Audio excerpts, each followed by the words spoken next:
woman who's Rwandese. So I'm speaking from experience. Right, so I'll be your Master of Ceremonies for this session. And it's an amazing session because this is where we start dealing with the key issues, especially when it comes to the sessions that involve speakers. And of course, the conversations become even more real here. So I want to remind all of us of the app that we need to be downloading because we have free Wi-Fi. I know during these sessions when there's Wi-Fi, we start updating our apps on our phones. One of the apps that you need to make sure you've downloaded is the Chogam app. Remember, the conversations are not supposed to end on these four walls. We need to amplify the conversations. And one of those ways is through social media. And is my mic on? Can you turn on your mic? Am I sitting properly? Can you see me? So I need you to turn to the person you're seated next to. Give them the biggest smile you've ever given anyone in this world. Give them a fist stamp to confirm that you're here physically with them. Yes. We made it. Now, without further ado, we are now getting into an important session, and I must say, I've emceed at many events, and I've never seen a place where we keep time like here in Rwanda. The next session was to start at 11, and if you have your clock or your watch, you can see that we are right on time. And congratulations to all of you. Can we give ourselves a round of applause? So allow me to welcome the moderator for this next session, and the session is going to be about women in leadership, and of course looking deeper into what is called beyond the numbers. And the person who will be taking us through this particular session is none other than Lucy Slack. She's the Secretary General of the Commonwealth Local Government Forum. Let's give her a round of applause as she comes to introduce the speakers and this particular session. Another round of applause. We've done breakfast. Asante sana. Thanks, Eugene. And thanks, colleagues. It's an absolute honor to be here for this session. Your Excellency, First Lady, Secretary General, ministers, mayors, but most of all, leaders in the room, everyone. It's just such an honor and a privilege for us, as Eugene has said, to all be back together here meeting in person. And we do have a really great session and a really great lineup for you today. And we also have plenty of time for you to come in as well, share your thoughts and your reflections. And I think the thing that I really bring to this session, or I take from the first session, is that challenge that the First Lady gave us to look and be bold and transformational in our recommendations to the Commonwealth. So we have that challenge before us for this session. And as Eugene has said, the title of the session is Going Beyond the Numbers. We know the numbers are critically important, and we know that many countries in the Commonwealth are still working very hard towards 30% representation of women in leadership. We know that there are some countries, Rwanda is one of those, doing brilliantly well in terms of the numbers of women in leadership. But we know other countries are very much looking at how they can look at new solutions and systems and ways in which they can raise their numbers. But also, how do we make sure that those women leaders that we have in office are able to make impactful decisions in the context that they're working in? And I think one of the things we really want to do with this session is to think about the breadth of women in leadership across the Commonwealth. Political leadership I've referred to already, but women in business, women working in the health sector, in engineering, in ICT, and how we can really look as a Commonwealth at supporting more women, more young women into leadership so that they can make the kinds of decisions that we want them to do, and we can ensure that all sectors of our communities and our societies are represented in the decisions and the work that they do. So without further ado, this session is split up into sort of 3 blocks. The first is something which we hope will really start to get our juices flowing, get us really thinking about the amazing leadership that exists across the Commonwealth. We have 5 lightning speakers. They're just going to be speaking to us for 3 minutes. And they're going to really be answering the question, what advice about leadership would you give to your younger self if you could go back? Really to think about, what they've learned on their journey as leaders in the Commonwealth. So I'd like to just invite, first of all, our 5 lightning speakers to come up to the stage. And so that's Francisca Mbuli Awa, who's the founding director of the Survivors Network, based in Cameroon. Louise Hoskin, who is the president and chair of council at the Institution of Occupational Safety and Health. Louise, welcome. And then we have Steve Letsiki, who is the chair of the Commonwealth Equality Network. Shabana Bash-Rasik, who is the founder and president of SOLA in Afghanistan. I'm not entirely sure whether she's with us yet. I think there may be a slight accreditation issue going on there, so apologies, but we'll bring her in as soon as she does arrive. And then Famada Shaman, who's the CEO of the Association for the Aged.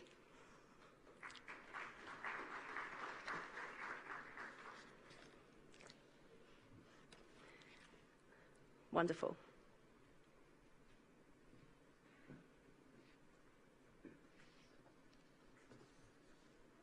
So, each of our speakers have 3 minutes to answer that question and to really start us and inspire us around women in leadership in the Commonwealth. So, without further ado, Francisca, let me invite you to give us your thoughts.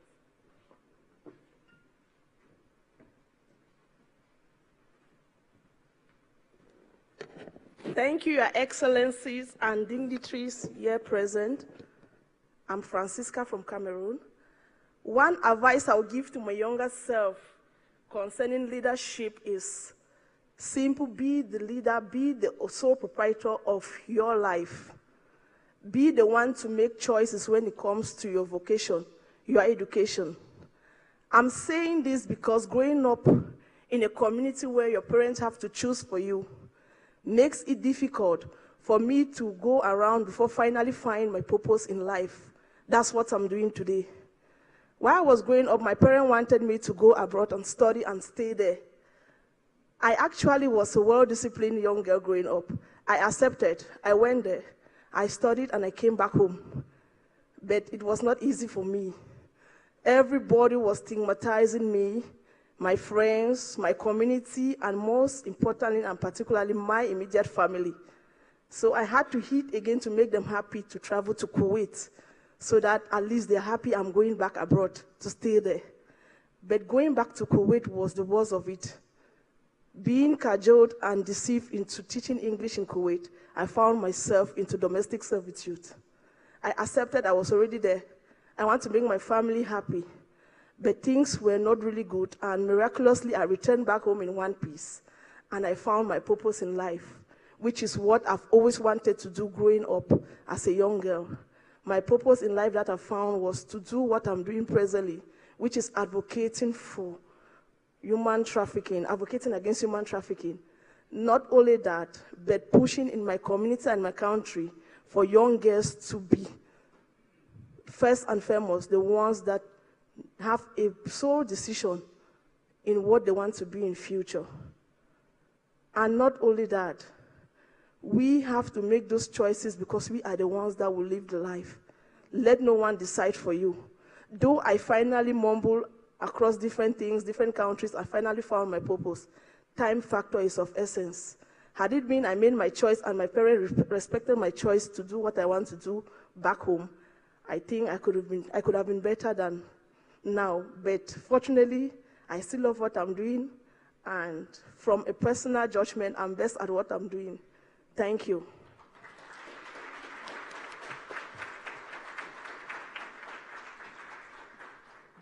Francisca, thank you so much for that. I'm going to bring on our next speaker, which is Louise Hoskin, just quickly for your kind of 3 minutes.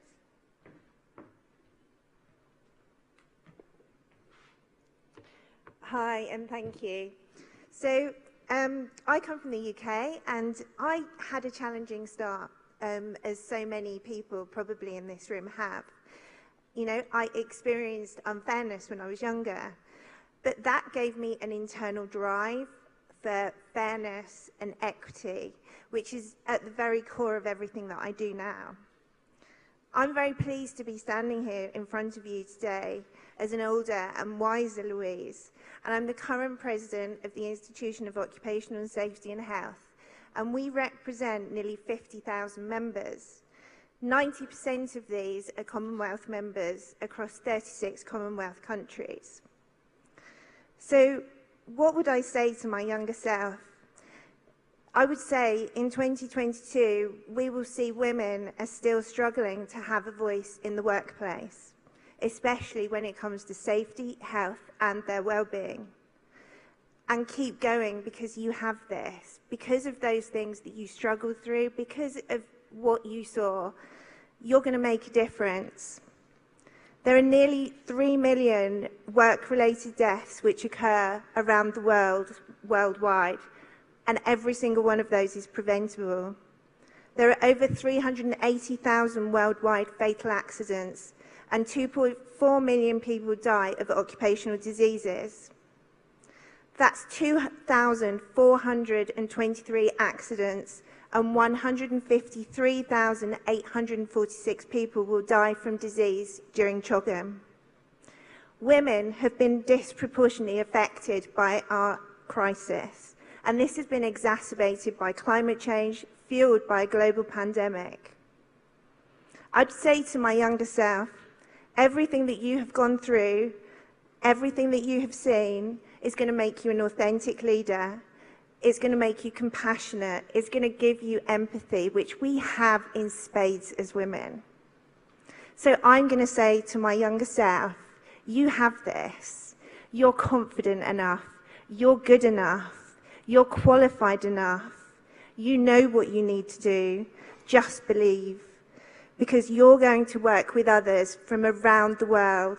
You're going to meet incredible people. And like you, they're going to make a difference. And it really does take one conversation at a time. I'm calling on all leaders to focus on the education of women and girls, educate our young people into what is an acceptable relationship and acceptable behaviours, because we're normalising inequality in social media, in families and in relationships, which we're taking into the workplace. And there is, a couple of weeks ago, the ILO announced a fundamental principle and right of safety and health at work. We're calling for business leaders to sign up to the United Nations Sustainability Development Goals and implement high standards of occupational safety in their workplace and across supply chains, so people feel healthy, they feel safe. Reach out, support one another, start from a position of yes, be proactive, take action. This isn't about men versus women. When we raise up women and girls, we raise a tide, we raise up everyone. We really are stronger together, and thank you.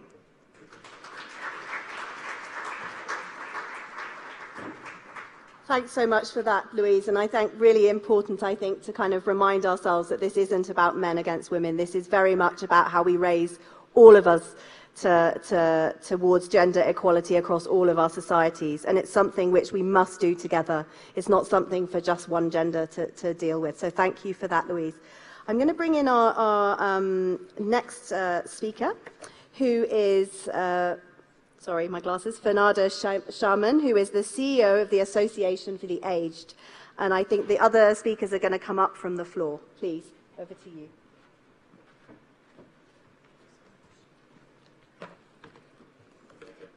Okay, let's adjust that. There you go. Good morning, everyone. What an absolute pleasure it is to stand before you. Overwhelming, but a pleasure nonetheless. Thank you so much for giving me the opportunity to share with you what my thoughts would be around advice to my younger self. So I prepared a whole big presentation, but I thought, no, rather let me just speak to you. So I stand before you wearing many hats. I think one of the most important one is that I'm a woman first, so that's important. I'm a mum, I'm a wife, yes, I'm the CEO of one of the largest non-profit organizations dealing with older people in Durban, and I'm also a Common Age board member, which is the only accredited Commonwealth organization dealing with aging. So quite a lot of things. But I go back to my younger self and I think about my journey through leadership. And what would I say to myself? There's two important things. One is to embrace the fear. I think growing up, leadership was very scary. When you think about leading and you think about all the responsibilities that a leader has, it can be overwhelming and it can actually paralyze you from doing all the things you want to do. So my first thing is, to myself, embrace the fear. And this fear comes from, firstly, being afraid that you are incomplete. And this comes from this narrative that you are supposed to be all things to all people all the time. And you're only a good leader if you know all the things that you need to do.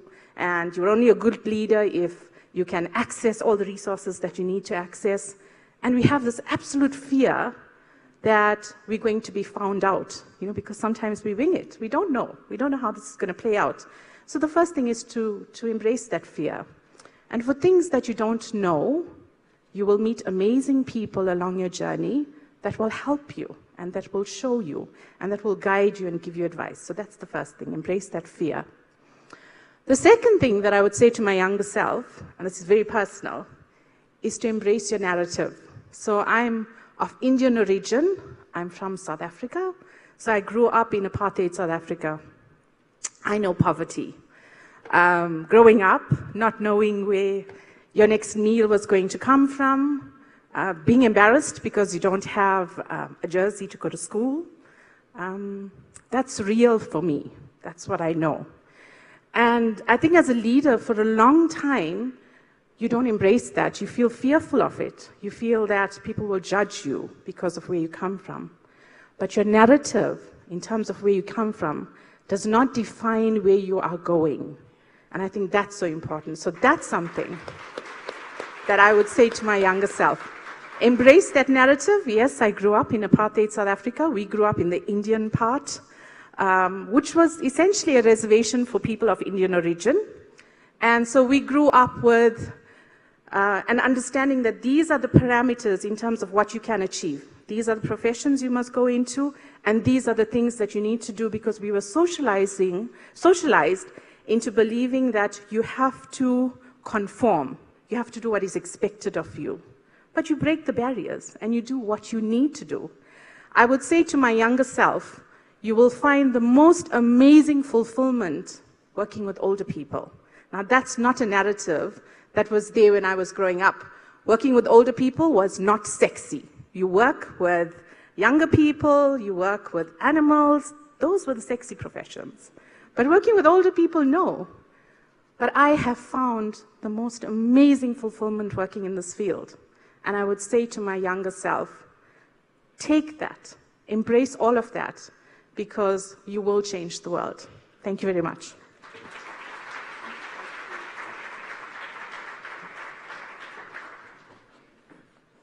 Wonderful, so inspiring. Thank you so much. I think we may have slightly thrown a couple of our speakers by starting a little bit early. So if you just indulge me, I'm going to just check whether they're in the room, because I would really like you to hear from both of these speakers. Steve Letsiki, if you're here, if you can come up for your 3-minute lightning talk. Trying to see if there's any movement. And also Shabana Bas Rasik, who's from Sola in Afghanistan.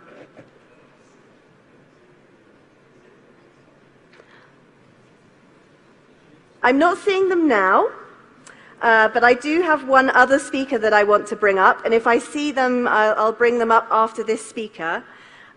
We also have with us who would like to share some reflections with you, the Honourable Dr. Patricia Kaliati, who is the Minister of Gender, Community Development and Social Welfare in the government of Malawi. And she has a few reflections that she wants to share with us around women's equality and women's leadership in the Commonwealth, and a little about what Malawi is doing. Please, Honourable Minister.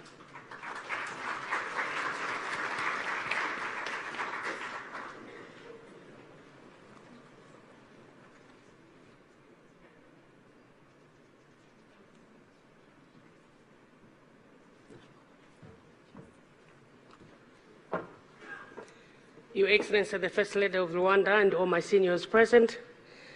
I will speak on government perspective as the Minister of Gender. Indeed, it is an honor to be here and to thank Your Excellency and through you to the Rwandan people for the reception which you've accorded to us and for the warm welcome given to us, the Malawian people. It is an honor for me to come in this forum, delivering a common future, transforming for gender equality. It's a well conceived and also could not have come at another better time when the world is grappling with the challenges, such a conflict, natural disaster, food shortages, and also pandemics such as COVID-19, which is reversing gains on the promotion of gender equality and women empowerment.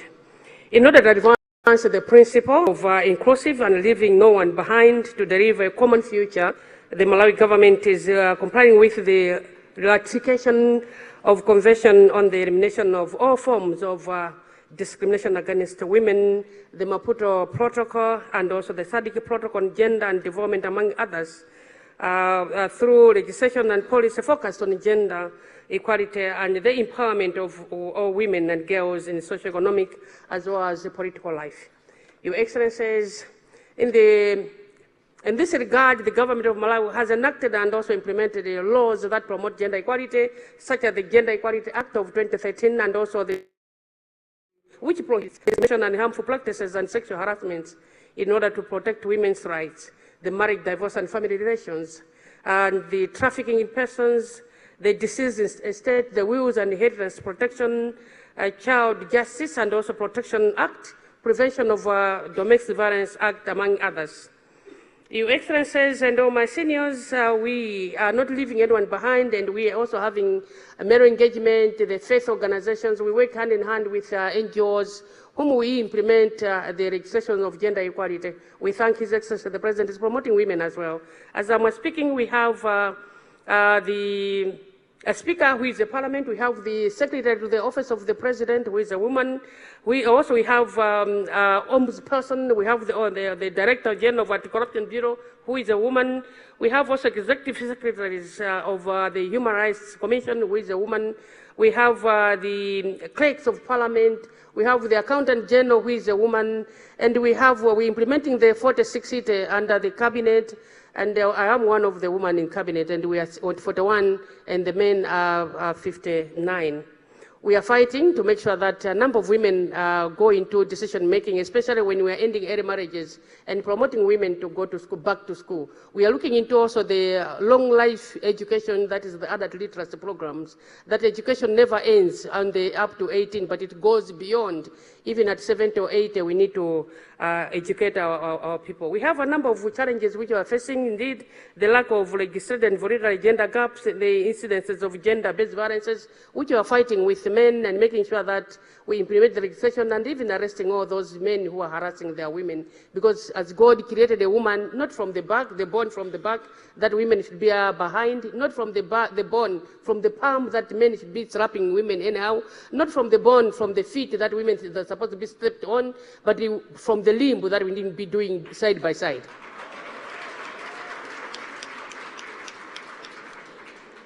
Thank you. Malawi is working on the electoral gender quota. We are also infecting Gender Equality Act, which has a provision, which I've said over the 40-40. Your Excellencies, with respect to education, Malawi is actively engaging in the fight against early marriages, which in the view that girls concentrated on completing at least the first 12 years of their schooling. This is enforced by the nullification of the child marriage through the implementation of shifts by laws. In addition, the government is also collaborating with development partners. We have put provision of bursaries, support and vulnerable children that are also able to complete their education. With the vulnerable people, as government, we've also managed to secure the loans, the bursary for them. And we're not leaving a boy child knowingly that if a boy is not educated, we have a lot of inferiority complex whereby they keep introducing themselves to us that I'm a man and man, yet we know that they've married us and they're men. We are not married by a woman. So we also put aside the boys to be educated as well. So when we are providing bursary, we provide bursaries to the girls as well to the boys. But we focus very much on a girl child education, knowing that the economic empowerment of women comes from the girl child education. When you educate a girl child, it's an automatic economic empowerment of a woman. And we are also ending all those gender-based violence. So they're able to make a decision in the family, they're able to discuss, they're able to make a rightful position, they're able to make a rightful choice of saying, who is this man whom I'm going to date, and how many children I'm supposed to have, and what type of work I'm going to work if you educate a girl child. Your Excellencies, we thank you very much for this conference, and we thank the Commonwealth Secretary General for inviting us to be here that we can share. We have a lot which we are doing, and we are able to discuss with the chiefs that they've got to make sure that their villages, they have girls who are well educated and they're able to enforce the recession and send their children to school. Through you, Your Excellency, the First Lady, thank the President for inviting us, for allowing us to be here. May God bless you, and remember all the women, the global women, in a special way as we're implementing the recession in the promotion of a girl child education. Thanks so much. Bless you.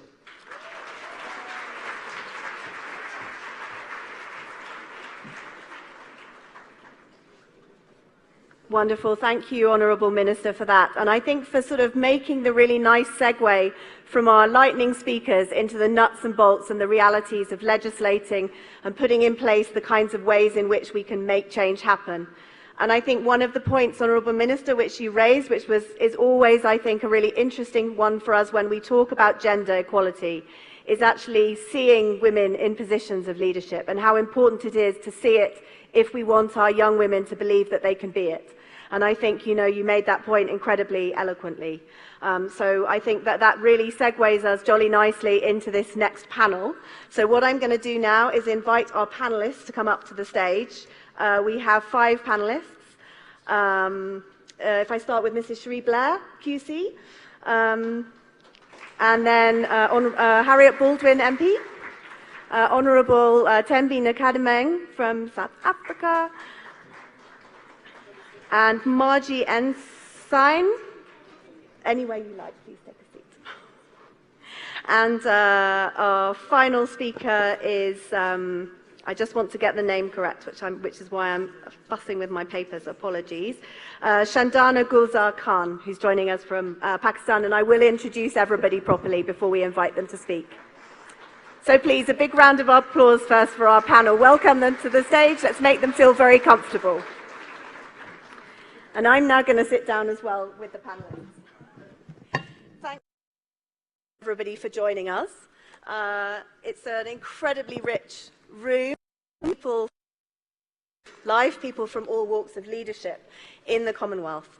And we're going to sort of start the panel just asking you, as we asked our lightning, to reflect a little bit on what you would tell your younger self as what you've learnt in leadership, and maybe just a little bit about your career and your experience in leadership.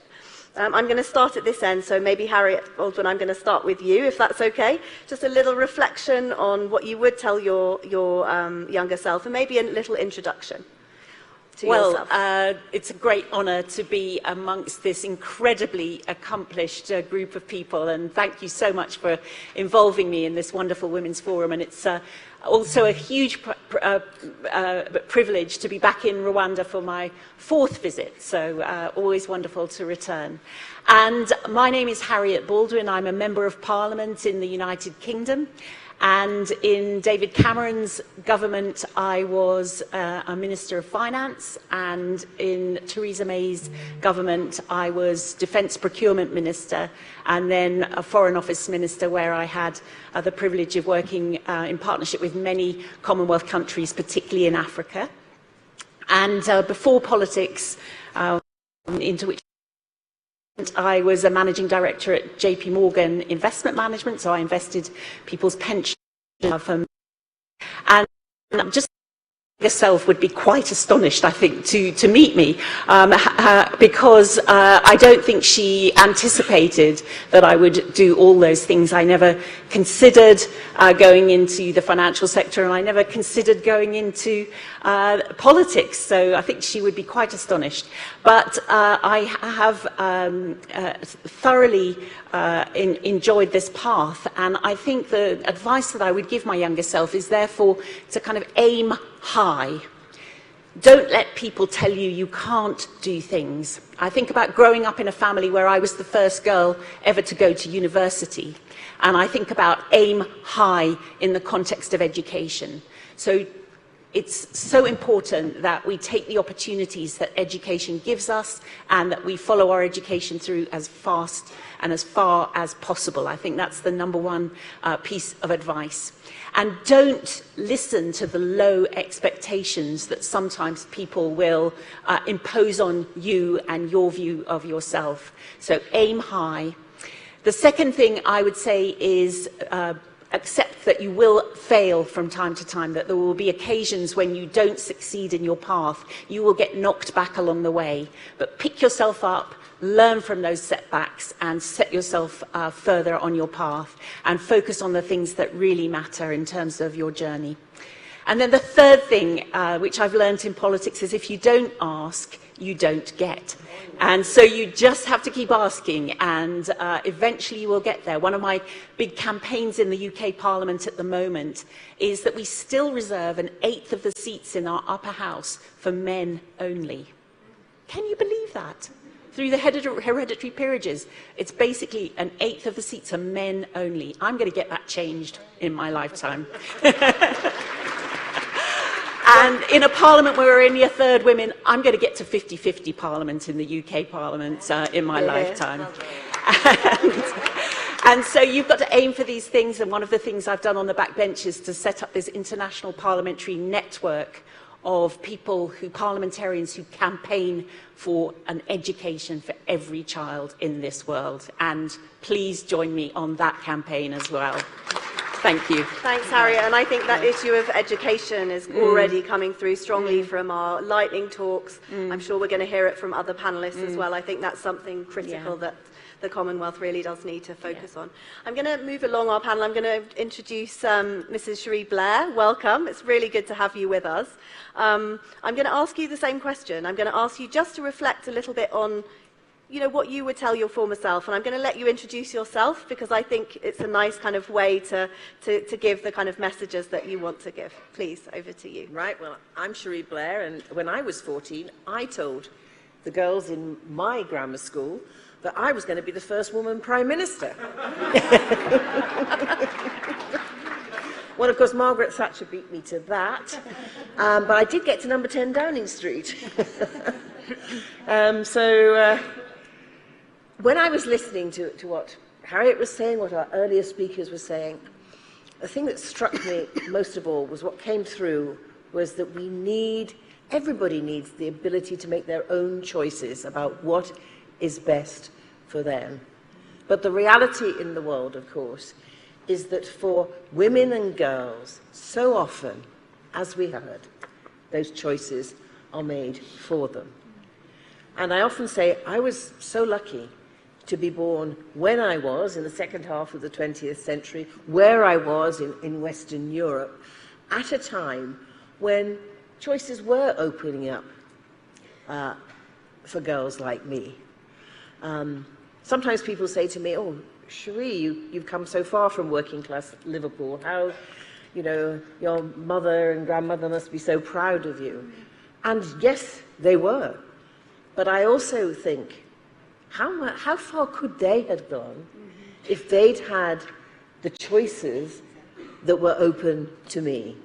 And I'm very, very conscious that Harriet and I and many of the women in this room are privileged to be able to make our own choices, because too many women across the world don't have that ability. I think the second thing I heard from what we've already spoken about was that we have to have confidence in ourselves. And clearly at 14, I had that confidence. And maybe that was because, I don't know, I was brought up in an all-female household. But the reality is, of course, again, for women and girls across the world, they're too often told what they can't do, rather than having had the confidence to believe that they can do whatever those choices are that they want to make. And that negative messaging, that stereotyping about, I find it now with my Women's Foundation, women entrepreneurs in many countries told women don't do business. You probably found that in banking. I'm sure others have found that too. Women aren't good with managing money. Or in my case, when it came to, I went as a barrister, and at the end of my training, there was a choice between a male barrister and a female barrister. And they said to me, well, Cherie, obviously we're going to go for the boy because, you're a girl and who knows where life will take you. And, I accepted that because obviously back in those times, people thought, well, yes, we do have women barristers, and Patricia Scotland and I are contemporaries in that, but they're only there on sufferance. Well, they made a bet that the boy would be a better long-term lawyer. Well, here I am 45 years later, and I'm still going in the law. The boy, on the other hand,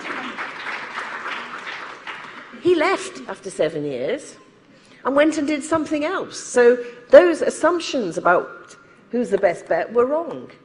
I know that because I married him. And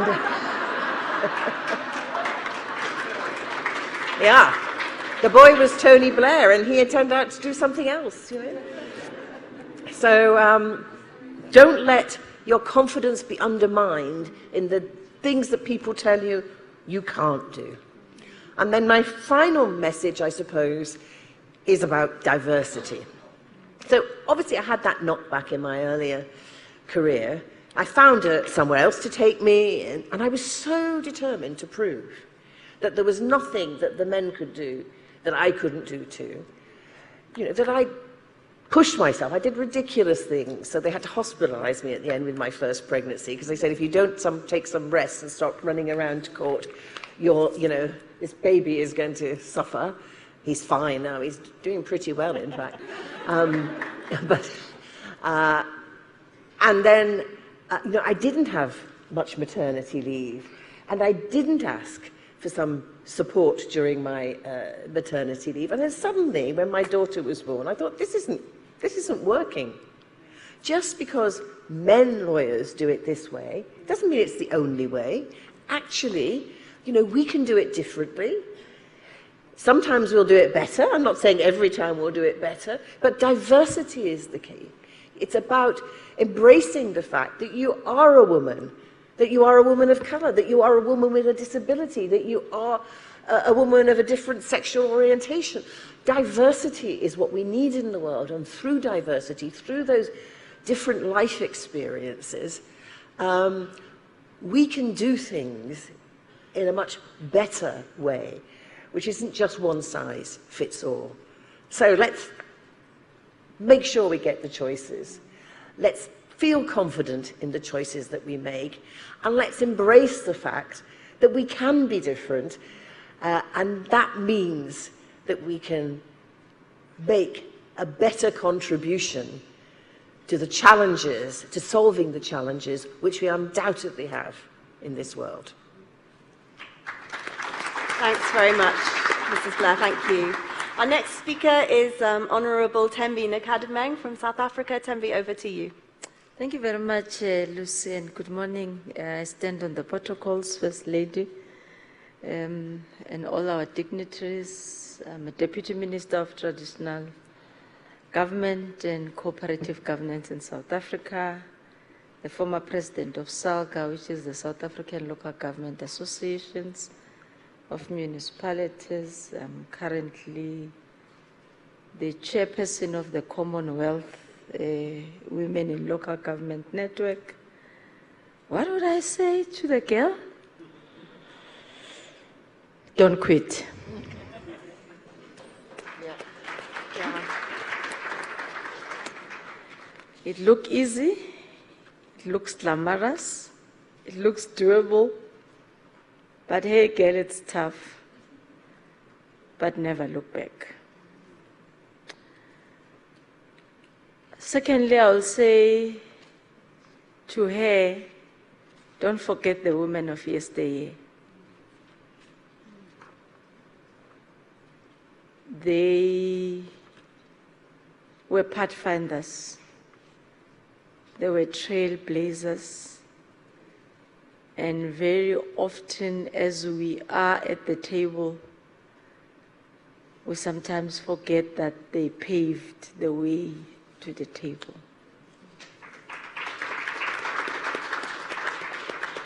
And possibly lastly, I will say, don't take any pity.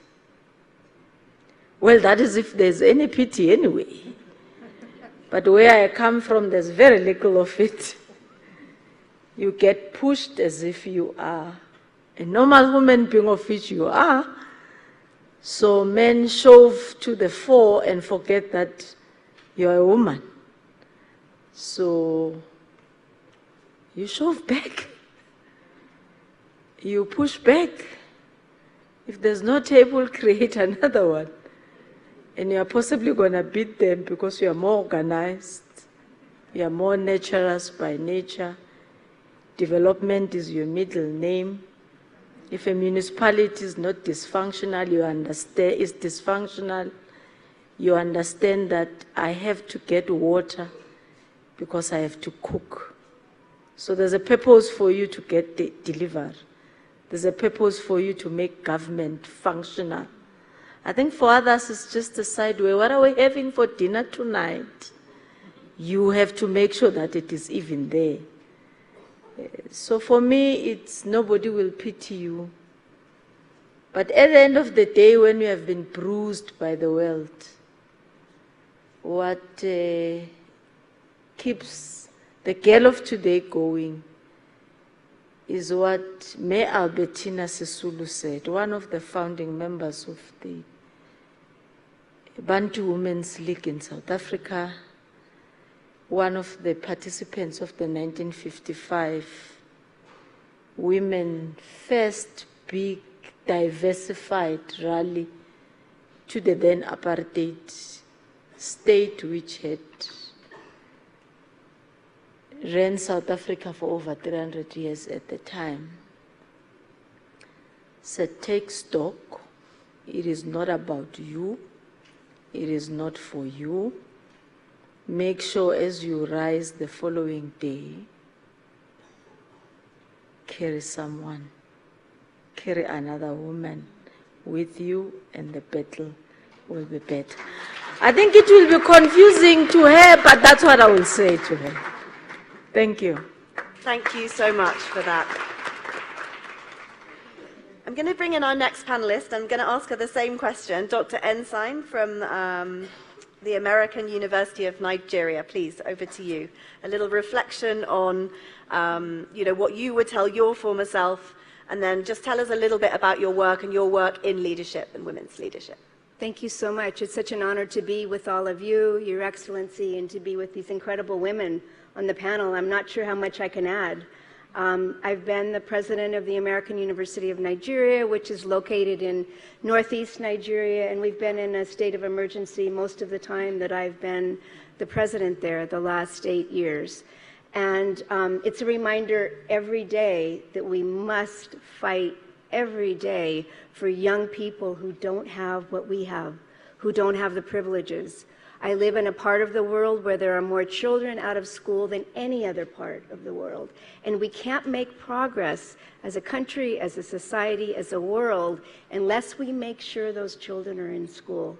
So I would say to myself, fight harder every day. Our time here is very short, and we must use it, as you have said so eloquently, not for us. We're the privileged ones.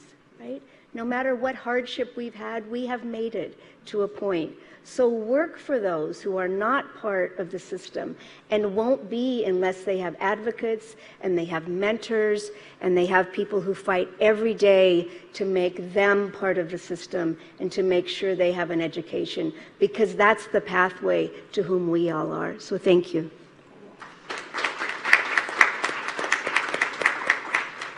Thank you, Margie. And just to kind of like round off this section before we get into the sort of the meat of the discussion, let me just bring in our final panelist, Honourable Shandana Gulzar Khan. Please, just a little bit, what would you tell your younger self? What would you tell your older self? Sorry. And then a little bit, that's because I'm looking at you and you don't really look old enough to be able to say that. And then also just a little bit about, your experience in leadership. Thank you so much. Good morning, everyone. And before I forget, I always forget this, but thank you, Rwanda. You've been very kind to us. You've been very helpful. And it always helps when you land in a country for the first time. I've been to Africa many times, but it's really nice when people treat you nicer than you expected. So thank you. And given what Rwanda's been through, my country's been through it many times in different ways. So it's heartening to know that the pain of what this country has gone through is not reflected in how they treat other people.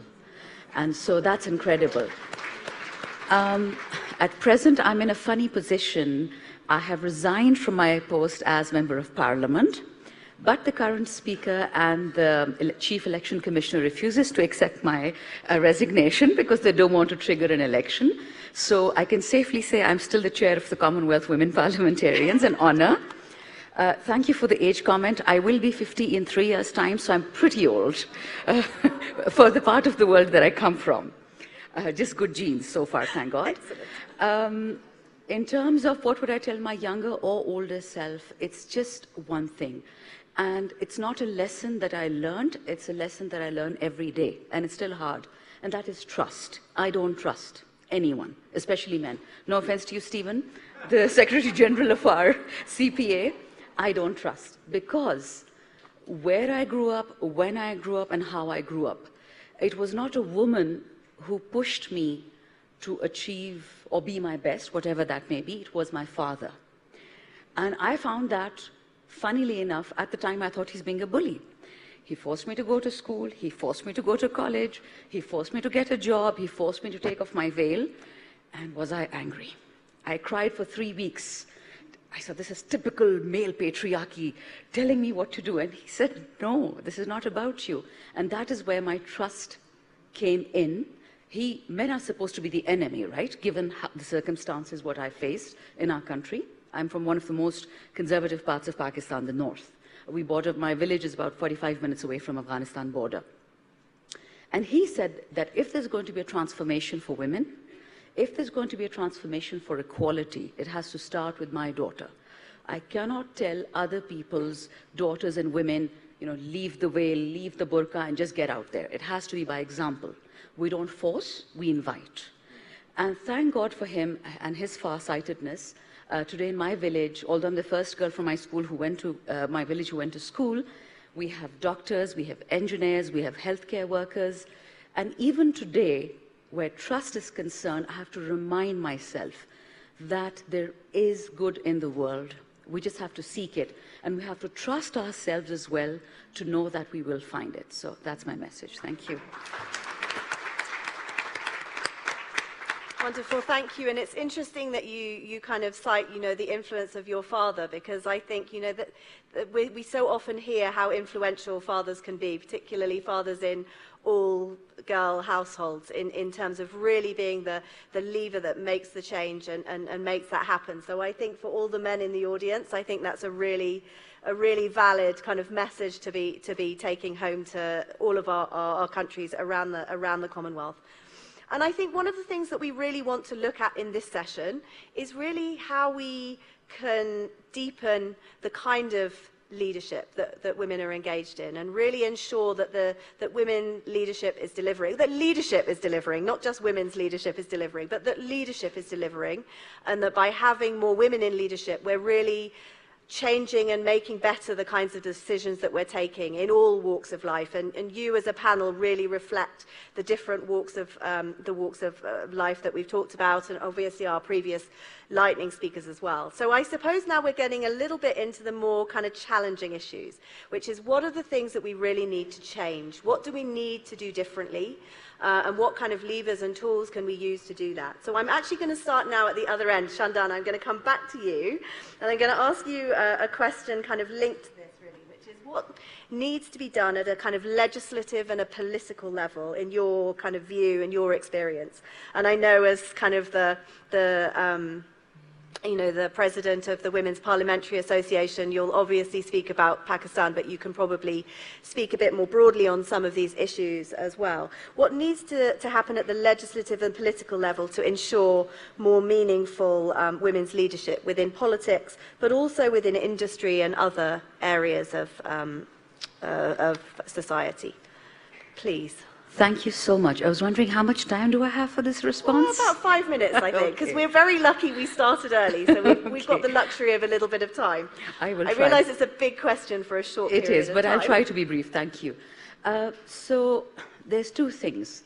If we talk about the political, it's almost always going to clash with the cultural. It is inevitable that clash will happen. Because when we say we want to change power structures, when we want equality, essentially you're changing the status quo. And unfortunately, I've seen, regardless of the country I've lived in, nobody likes to change the status quo. I don't like the word fighting for equality because it implies, in some sense, civil disobedience, and that's not it. We're not fighting for our rights. We're just trying to secure what already belongs to us. So political, that's a bit hard to manage. In terms of legislation, that's easier. Three things we've done in Pakistan and in the Commonwealth, many people did it before us. I have to say, two of the women that influenced my political career in this particular sense is Dr. Fahmida Mirza. She's the first Muslim woman speaker. She was in Pakistan. And the other is, God bless her soul, the Deputy Speaker of Cameroon, Honorable Emilia Monjowa-Lefaka. And interestingly, they taught that whatever you do, you can do through kindness. And in that we come to, it's funny to combine kindness with legislation. That's exactly what we did. During COVID, we ensured that all the loans that go to women are part of our legislation. It's not a part of our constitution yet, and that's the next aim. 50% of all banking, funding, donor programs has to go to women. That's not in our constitution. We have equality as a principle, but unless we secure funding for women, we can forget about business, we can forget about education, and not every woman will have access to education. The point is to give her financial autonomy, and that is when you start making decisions. On the political, I think what we have started, and as I said, we're in a bit of a funny situation right now. We worked on three things. One, we worked on ensuring that our FTAs are free trade agreements, our bilateral investment treaties, and the planning commission documents of our country. They actually reflect a monitoring and evaluation section where we talk about how did this money impact this part of the country, because culturally Pakistan is extremely different from many parts, and unlike India, we have different languages, different races. We're not united by one language or one color. And so that makes it more difficult. Diversity is very important, but unification for achieving something even harder. So for the political, we need these three things: financial instruments. And finally, for the business side, I was just talking to our colleague at the Commonwealth, Arif Zaman Saab. We found out the hard way. This is the last point. At the World Economic Forum, I saw this survey was carried out nearly 3 years ago, that the world loses $16 trillion annually. It's off the table. 9 trillion coming from my part of the world, which is more populous than any other, simply because of the gender gap, the wage gap. And so it's easy to talk about reforming that, but the question is, are businesses ready to do that? And that's where I understand the real meat of the issue is. Politicians and legislature will be influenced by lobbies. And so are we going to change the structure? Are we going to talk about fairness? Are we going to talk about equality where it matters? And that's a hard one to crack. So thank you. Thank you for that. And I think, I think it's very interesting to kind of hear, some of the things that you're already doing and some of those really practical steps that you're taking in Pakistan around this. And I'm sure there'll be interest in the audience on some of the ways in which that monitoring and evaluation is going, to really understand and know the impact. Because when you put a financial figure on it, like that figure, that $1 trillion figure, it really is quite astonishing. And I think it really shows us how we can really move this, we must really move this agenda forward. And I guess you also said a little bit about kindness. And I want to come on to both Mrs. Cherie Blair and also Harriet Baldwin to just ask you both really the same question here, which is coming back a little bit to the issue around leadership culture. You're both obviously very active in working and supporting young leaders, women in leadership. And what do you think we need to do to sort of change leadership culture, really, to encourage more gender sensitivity in order to move towards this kind of idea of more meaningful leadership? What are the kinds of changes that you think need to happen in terms of the sort of culture of leadership, really? Maybe Mrs. Blair, if I bring you in first, and then Harriet, I'll come to you. For sure. Let me first of all absolutely agree with you about financial autonomy, because I talked before about choice. And if a woman can't control her own money, then she doesn't have the choice to leave an abusive relationship. She doesn't have the choice to insist her daughter goes to school. She doesn't have the choice to make sure her children are vaccinated. And so financial autonomy is so important, which is why my Women's Foundation works with women entrepreneurs in low and middle income countries to give them the training that they need, because so many women aren't educated. But that doesn't mean that in their 20s, in their 30s, in their 40s, in their 50s, they can't have education about how to run a business. That gives them the access to mentoring, which gives them the access to networks, so that coming together, they can see that they are not alone, that they can see that there are alternative ways of doing things. And this is a problem whether you're talking about that girl in northern Pakistan. I've been up to those villages when I visited after the earthquake.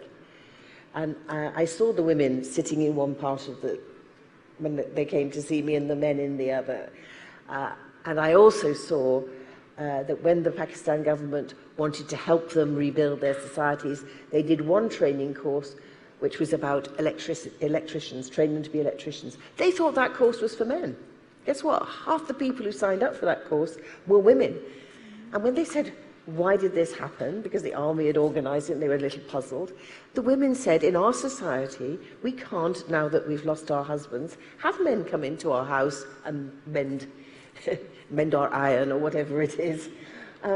But as a woman, I can go and do that, and then I can also earn some money myself and help other women. So, these assumptions about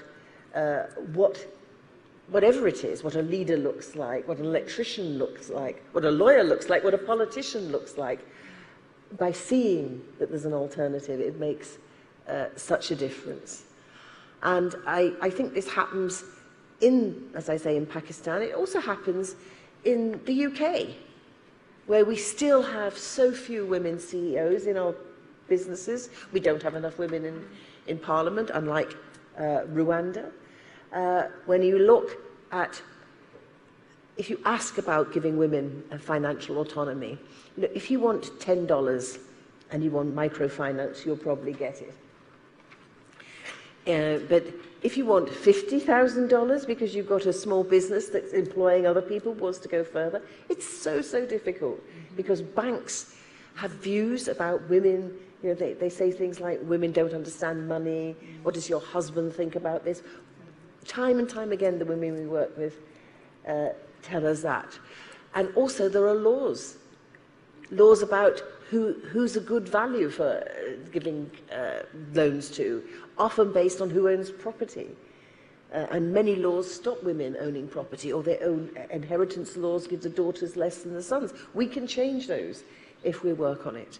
And then if we look at the top level, the venture capitalism level, only 3% of the venture capital money in the world goes to women. And you think to yourself, why? Because of the figures you quoted.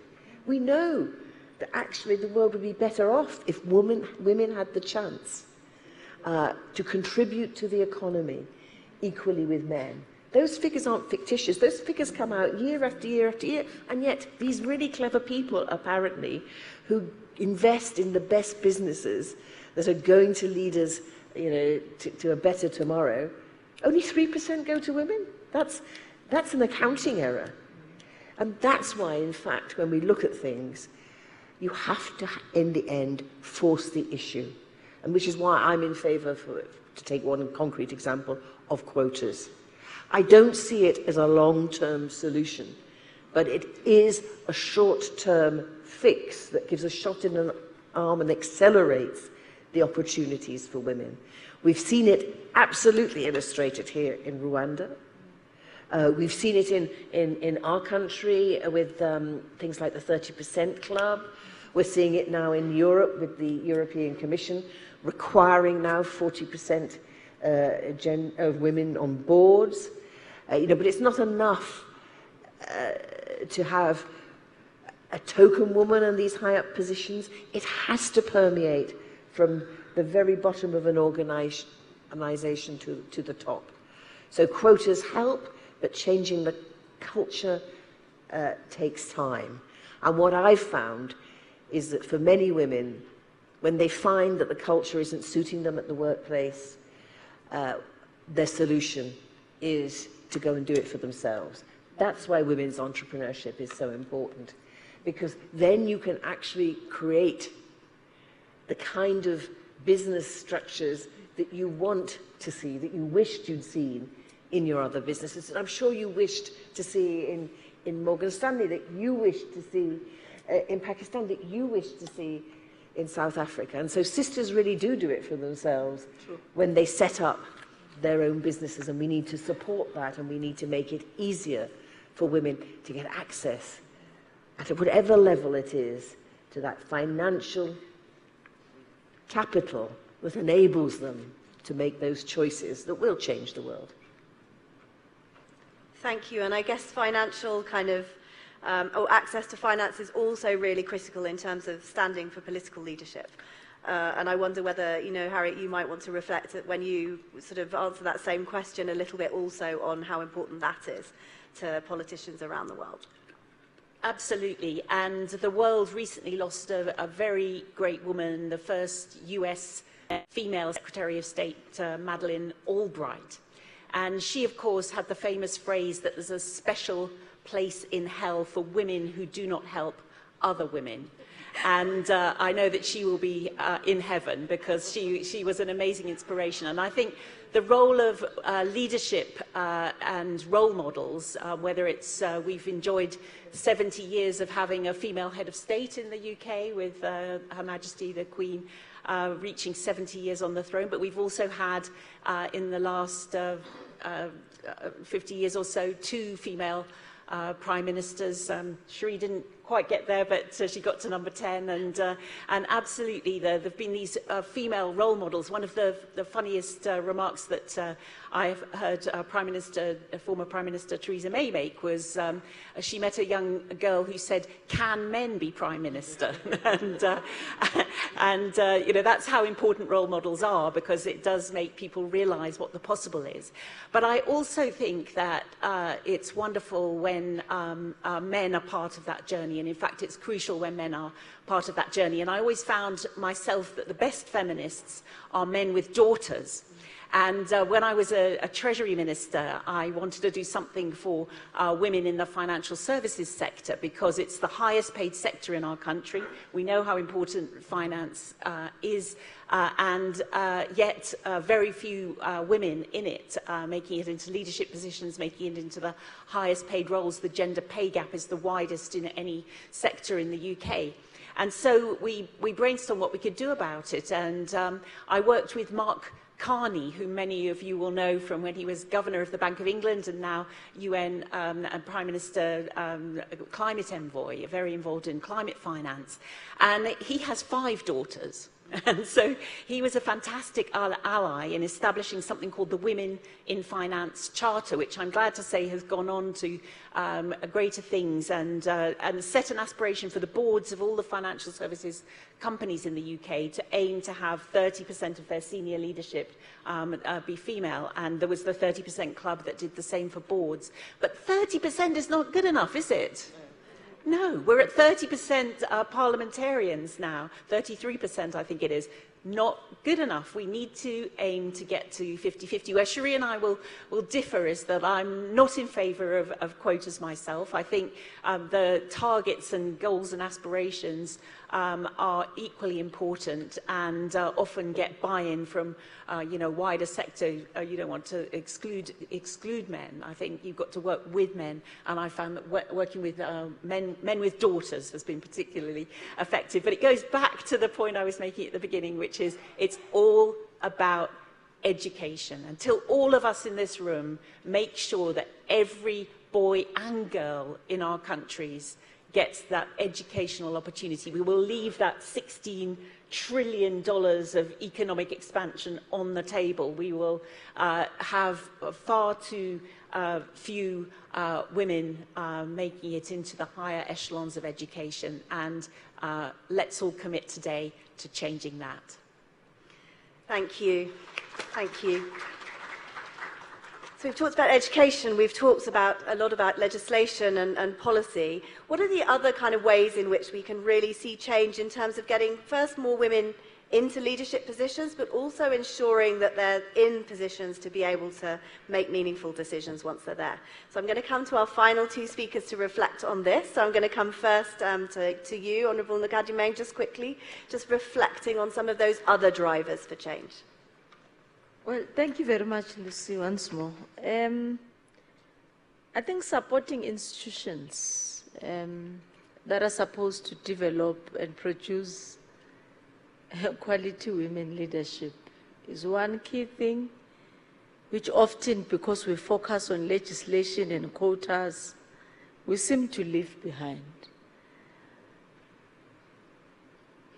A good example is the South African experience. I will actually have to think for a day and a half of which policy doesn't promote women emancipation.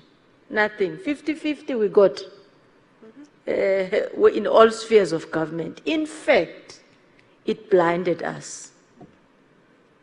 It blinded us to everything else that for the first time in local government elections just 5 months ago, we reduced women representation from 62% to 37%. So it's there in paper. Nobody has withdrawn it. But we are sitting today in the ministry that I'm heading, 37%. In the 2016 elections, we're 62, almost 63%, 62.7%. So the question is, what did we do? Right or wrong for an erosion from 62 to 37? Our supporting institutions were not strong enough. We didn't advocate strong enough for the development of women in the real sense, right? If it means registering her at a university, an institution of higher learning in science, if you think you want to close and bridge a gap in the sciences, in the finance industry or whatever, be direct, be focused, and calculate daily what is your outcome. Yes, we have those institutions. Yes, they accept 50% plus. But where are our women towards the pole now? We're looking for one another and there's nobody. So we dropped the ball. And to me, that I was like, wow, this yesteryear women must be turning in their graves of what we have done out of their battling.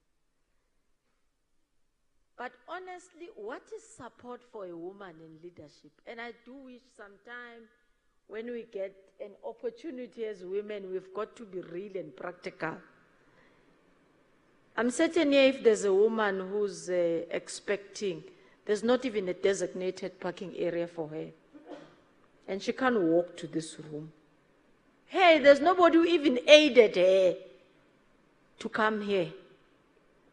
And what do we want? What do we expect from men? What is the world which doesn't pity you anyway, as I said, expects you to be present daily, as if nothing has happened, as if nothing is going on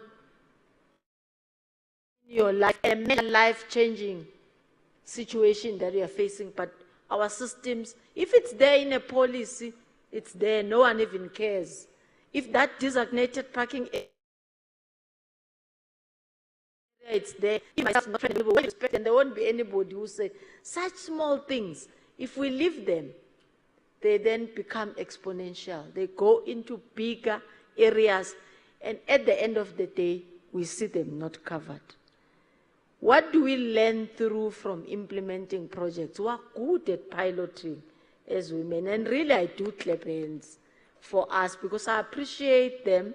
They are eye-openers because they are meant to be, pilots are meant to be eye-openers for you to rectify there, correct where there are issues, close where there are gaps in policies and everything else.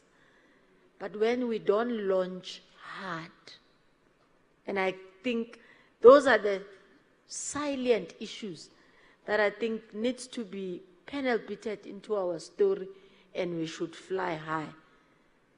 Support structures are key everywhere else.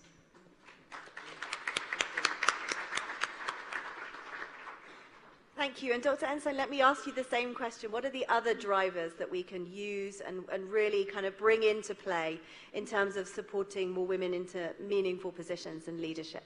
So everything that these amazing women have talked about is important. Financial inclusion. You said financial freedom. I will use that from now on. That's the correct term. Training women to be entrepreneurships, critically important. The policies that are needed, and what you've just said is just so thoughtful. But I think as a society, we have to go back to the very beginning. The foundation of equitable societies is education. And without education, we don't have them. If you look at the research for the past 30 years across country, across continent, the research is unequivocal. When women are educated through secondary school, it's not primary school, it's secondary school. Infant mortality declines, child mortality declines, malnutrition declines, and fertility is reduced. The benefits are greater than that, though. We know in societies that support female education, that support access to financial inclusion, support access to health, these are the societies that have women leaders. And when we have women in leadership roles, the new evidence shows our societies are less corrupt. We have honest government. So this is the foundation of all the work that you're talking about. So briefly, how are we doing? I think, as Harriet said last night, we have lost a bit of the sense of urgency, and we've patted ourselves on the back, and we're not talking about girls' education anymore. Yes, 9 out of 10 girls around the world finish primary school. Only a third in low-income countries finish secondary school. And completely off the table are the 258 million children out of school.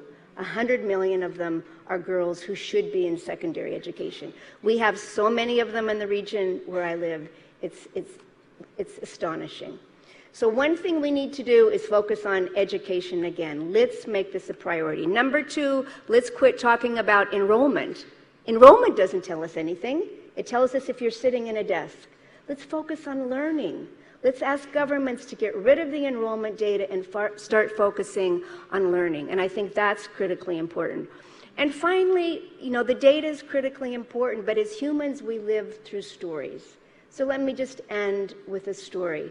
I have the most inspiring women I've ever worked with in my life in Northeast Nigeria. The world called them the Chibok girls. Let me tell you, they are not girls. They're incredible women. Let me tell you the story of Mary, who had giving her diploma, her college diploma, 2 weeks ago. We can't imagine what Mary lived through, but the person she has become reminds me every day of how education transforms lives. Mary became a student leader. She ran an organization on campus. She studied abroad in home, right? Became a person. And I asked her before she graduated, what does this education mean to you, Mary? to your life, and her words are in my heart forever. Education gives me the wings to fly, the power to fight, and the voice to speak. Let's work together to make sure every young person can say those words. Thank you.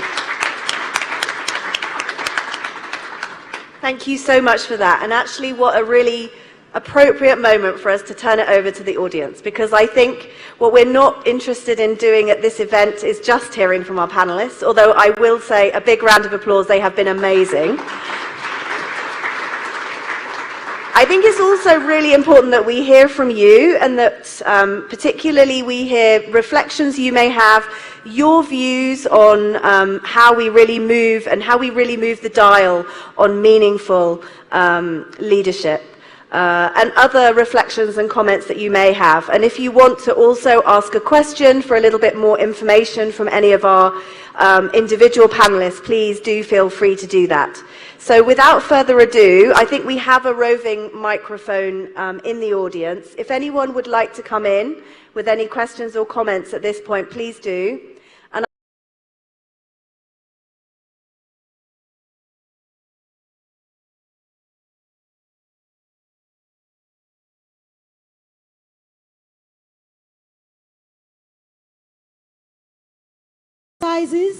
If we can have a strategic plan for the whole of Commonwealth business, women, people, so that we can come up with a system that we can all follow and plug into, and we can have the KPIs at the end of each year, I think it will also help us not to like jump here and there from each country with their own vision. Thank you very much, and I'm happy. Thank you.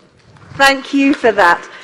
Very, very practical recommendation, and really putting the focus on making sure that we don't, get complacent, that we really remember we have to practically and proactively promote and support women's leadership.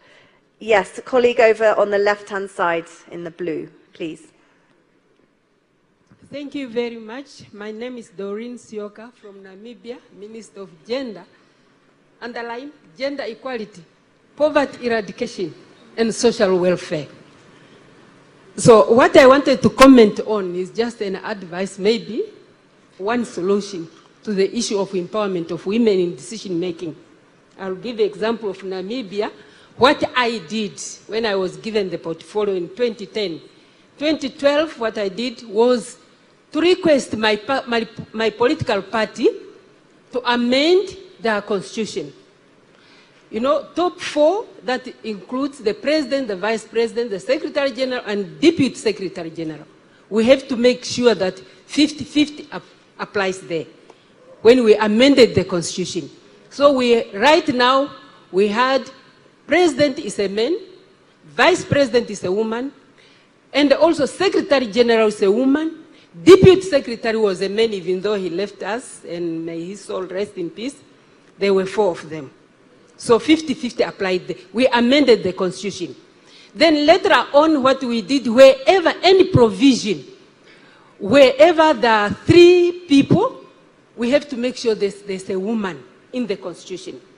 That, because there was a political will, it's an opportunity for me to convince my leadership that I have to make sure that I achieve gender equality in those provisions. Wherever there are 4 people, 2 should be women, 2 should be men. So amendment was done. We achieved, is where we achieved 47% last, but now we dropped because, why we dropped? Because the party did not perform well. And I have to proceed again and try to convince the opposition within our parliament. They were so negative. But now we have achieved, because one of the parties who are willing also to amend their constitution so that we achieve this 50-50. Otherwise, for one political party, will not do it well, as we did last. And now there's a talk in Namibia of saying, this is our time now. Meaning, the president who is coming now should be a woman. We don't want a man. It's our time in Namibia. Therefore, that's why I'm encouraging my colleagues. just dance to the tune of the political will, whereby you have to amend the constitution of your political parties. And next week, I'm going to meet the Electoral Commission.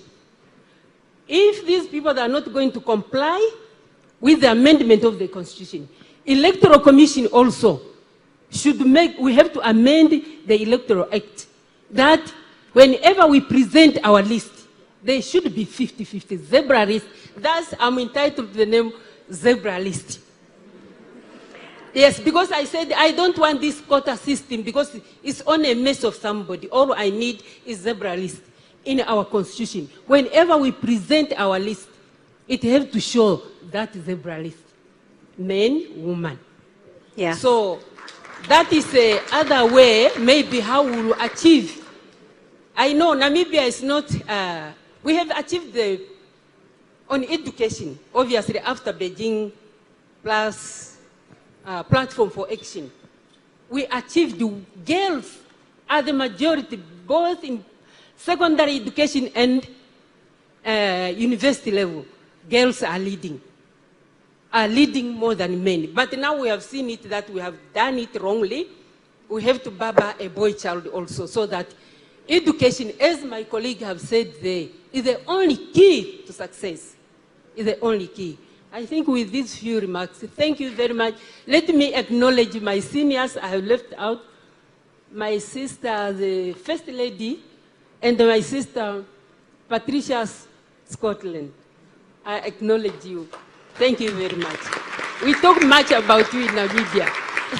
Thank you, Honourable Minister, and thank you for reminding us how important it is that political parties also embrace gender equality and what an important role that they can play in terms of promoting and supporting and enabling more women into local leadership, into leadership at all levels. There's a colleague here. Oh, please do. Yes. Who's the Walthamstow MP in London has started a new initiative that I'm involved in, which is called Mother Ed. So think of mothered, but the last three letters of mothered are R-E-D, and red is the Labour colour. Because she realised that for mothers who wanted to get involved in political parties, it was particularly difficult. Because though in one sense there's a level playing field and you go and seek a nomination, but for mothers, just how do you organise for the childcare for that? You know, for women who are single parents, all the different things. And so she actually gives a small grant, it's not a lot of money, she's raised money and has mentored and helped 20, and now it's going to be 40 mothers to go and at least have some financial support to give them the chance to put themselves forward. Because often it's those practical steps that we've been talking about that we forget about. Because it's not enough to make women's quotas for women if it's only the fortunate women that can afford to take it up. You know, we don't achieve equality. I say this often about my own profession in the law. We now in the bar see a lot more women. But if they're all, in fact, posh girls replacing posh boys, we're not actually doing anything unless we can ensure that women who came from the sort of background that I came from also have that opportunity. And when I've got the mic, one other thing that's come out that we need to say is data. You know, across the Commonwealth, there are plenty of places we don't even aggregate the data. So we don't even know the numbers about how many women. And this is the one thing that we could do in this summit, is promote making sure that countries collect the data, because then that is the basic thing you need to start with. And I know Secretary General Scotland is here, and I know in 2019 she started an initiative just before COVID about data on domestic abuse across the Commonwealth. And that example that you made, Patricia, could also be used with so many other things, and we should encourage the heads of government when they meet to focus on getting the data so we can actually see what's really going on. Yeah, absolutely. Thank you. Did you want to come in briefly as well? Harriet, please. The point about what gets measured gets done, so it is really important to measure things. But on the political parties front, in my political party, the women got together and we set up something called Women to Win, because guess what? Actually, women win more votes. Statistically, in elections, they do tend to do better. And so we fundraise together, we help women who are standing for election, and we're always looking for more women to stand for election. So it is incredibly important that we work together to do those kinds of things as well. Wonderful. Thank you so much for that, Harriet. I'm going to bring in 2 or 3 other speakers. There's one lady here in the red. I'm going to bring you in first. Then at the back in the white shirt. And then this lady 3 rows back. If I bring you 3 in to start with, and then we'll probably have round for another, I think. Please, go ahead. I'm Shirley Randall from Australia, and we've just had another wonderful election where we now have a Labor government and we have a majority of women in that side of the House, and we have independents who have spoken, and so that's fantastic. But I wanted just to say, this afternoon I'm speaking with a whole group of people about intergenerational activities, and we don't have enough leaders who are looking at older women. We do have some older leaders who've been they've been fantastic in their day, but like I have a new knee, they have problems and end up in older people's institutions, and they are terribly neglected. They're not visible. So I think as leaders we have a real responsibility to work with our governments to make sure that older women, older people generally, but particularly older women, because of that statistic, Cherry, you were talking about, we need the statistics of just what's happening, but certainly in my country and in other countries in the Commonwealth, they are amazingly big proportion of what's happening in older people's institutions. And as leaders, we need to work to make sure that we do pay attention to the women who've become invisible, even though they have been so strong during their lives. I hope people will come and listen to our program this afternoon. Thank you, and I think that also links very nicely with a lot of the reflections that colleagues have given here today around what they would have told their former self. You know, I think, you know, there's a lot that we can learn from that and remember as we move forward in terms of the diversity of leadership and the strength that we draw from that diversity. There's a colleague at the back in a white shirt.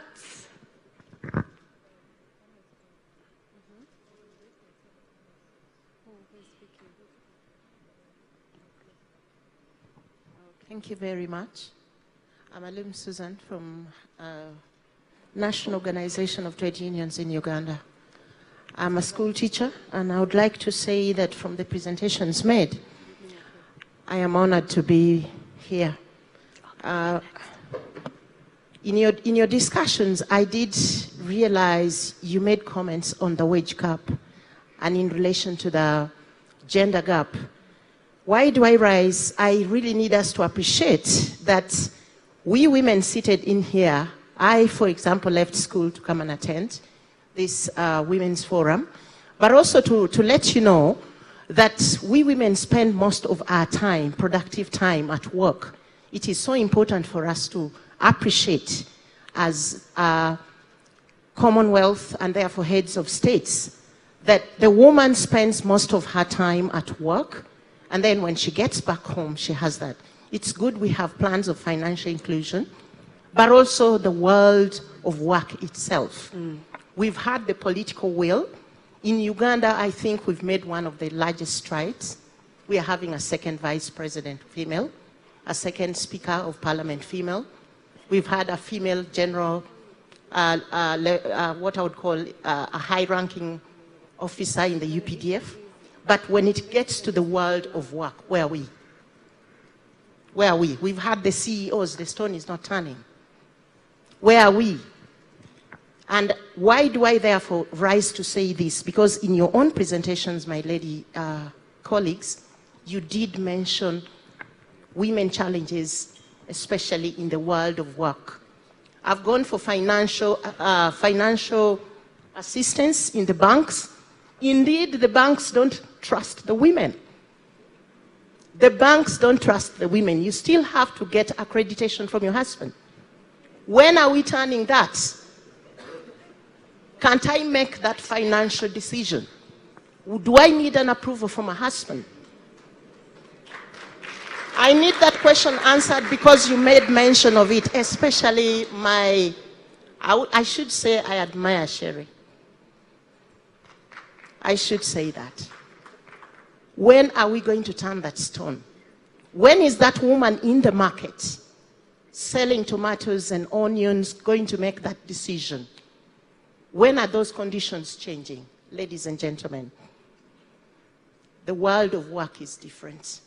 We're empowering women into the political sphere. The women are coming up. How many of us are moving with those that are right there?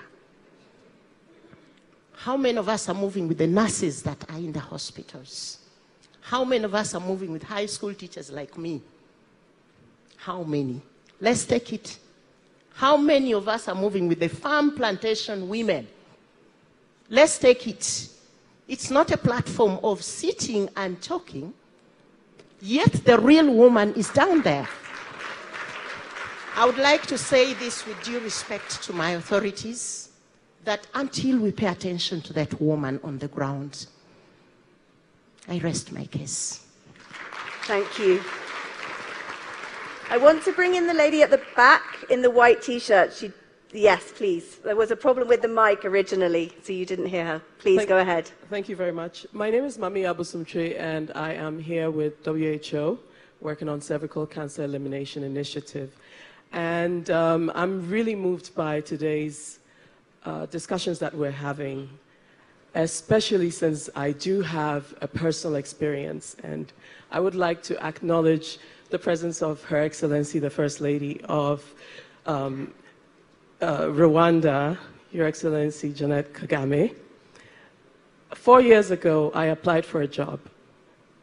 And when I applied for the job, I didn't think I was going to get an immediate reaction. I was shortlisted, and just around the time I was shortlisted, I found out I was pregnant.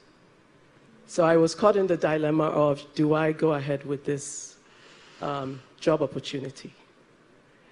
And there was everything in me that said, you know, just do it. And also there was a part of me that said, you might not even go through the process. You may not be selected. So I just went through. The first interview was online. Then I went on to the second, and I had to go and present to who would be my new bosses and let them know what my budget was. At this time, I was 6 months pregnant. I went. Nobody asked me anything about how I looked. And I was selected. And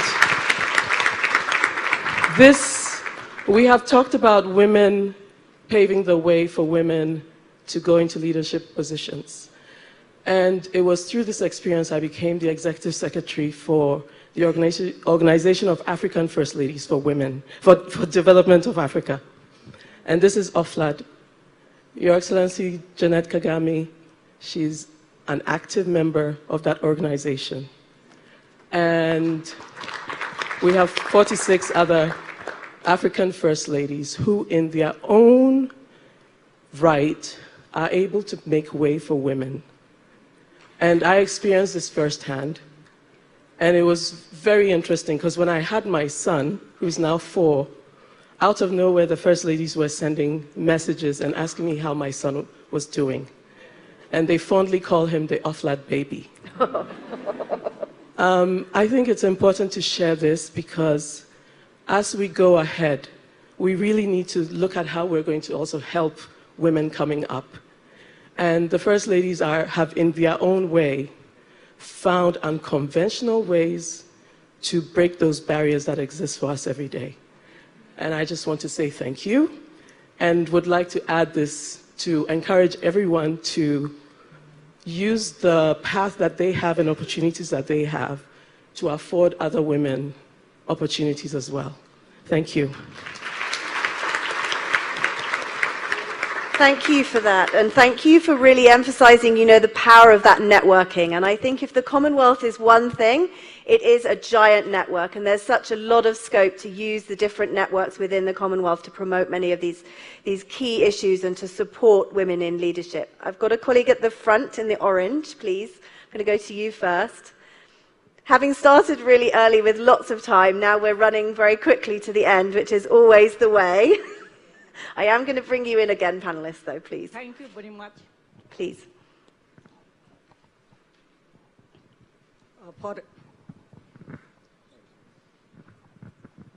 Thank you very much for giving me the floor. I don't have any question, but I want to make some comment, and I want to share experiences of my country, Bangladesh. I am Fazilatun Nasa Indira, Minister of State, Minister of Women and Children Affairs, Bangladesh. In our country, the Prime Minister is woman, the Speaker is woman, and Leader of Opposition is woman, and Deputy Leader of the Parliament is also woman, which is hardly seen in the world. Actually, really, it is very difficult to make a woman leadership.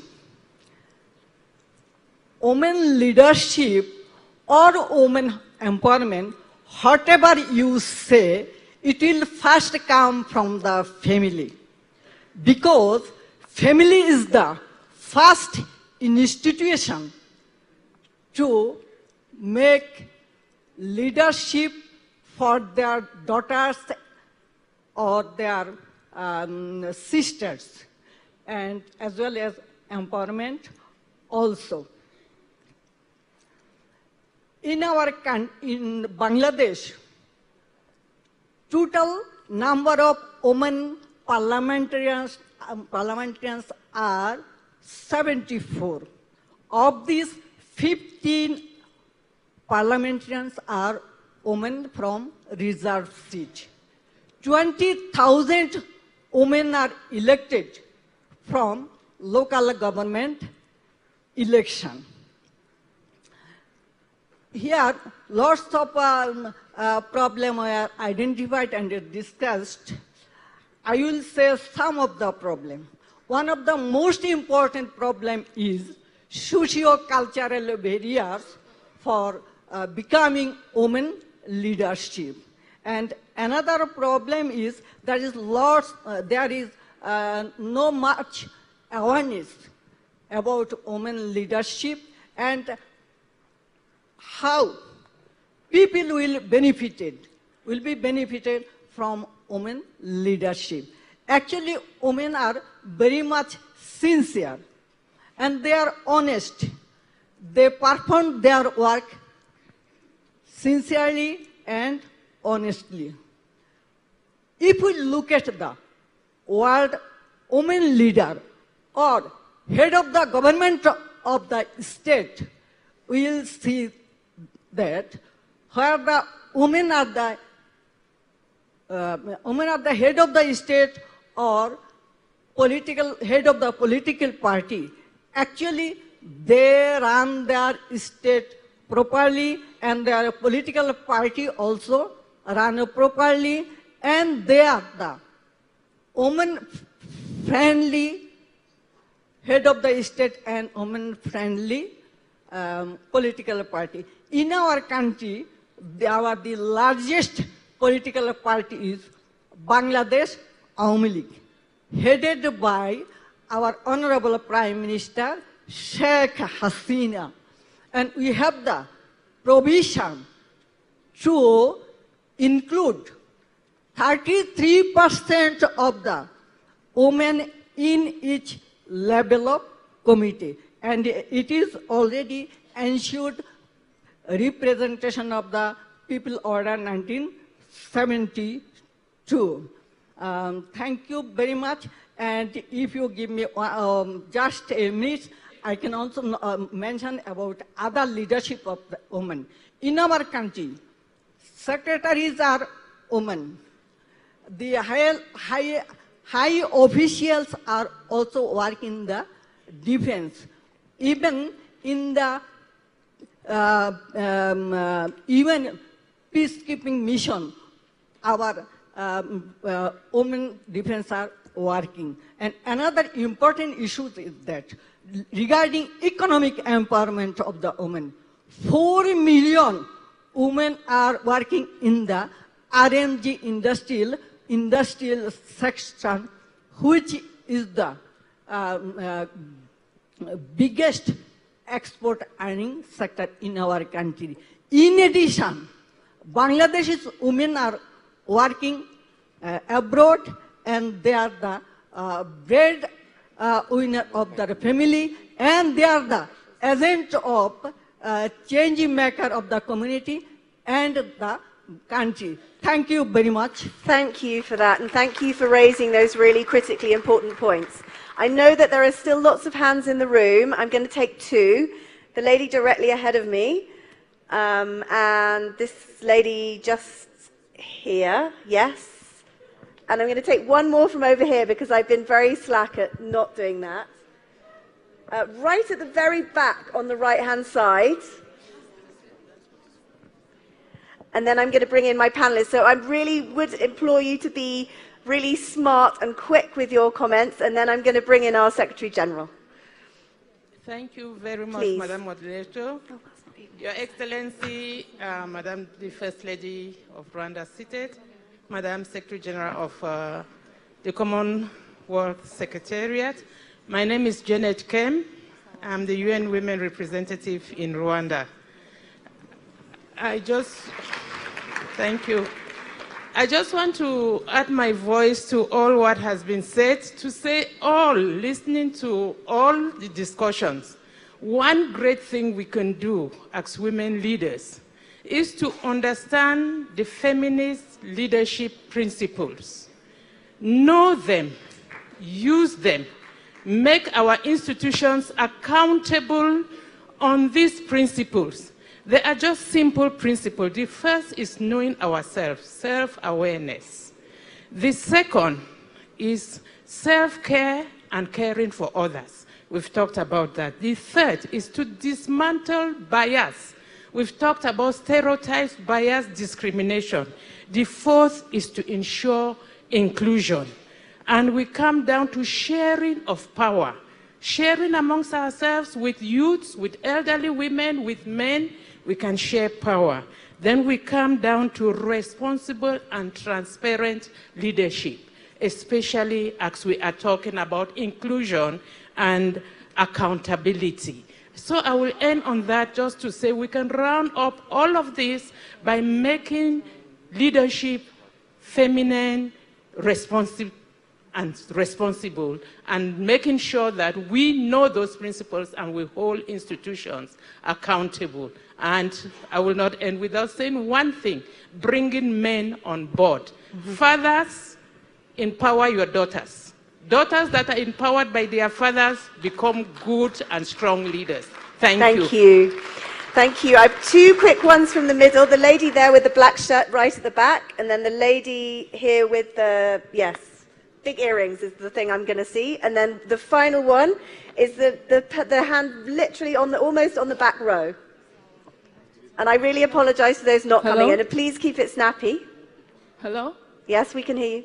Yes, thank you very much. Oh, hang on. No, sorry. This lady first. I'll come to you in a second, please. Hi, is the microphone on? Yes. Hi, how are you? Thank you very much for hosting us here today. My name is Tanya Mulamula, and I'm from Tanzania. And before I proceed, I would like to really speak about the women leaders in our country. We have a female president. We have a female Speaker of Parliament. We have a female foreign minister, a female defense minister, a female education minister, a female minister of industry and trade,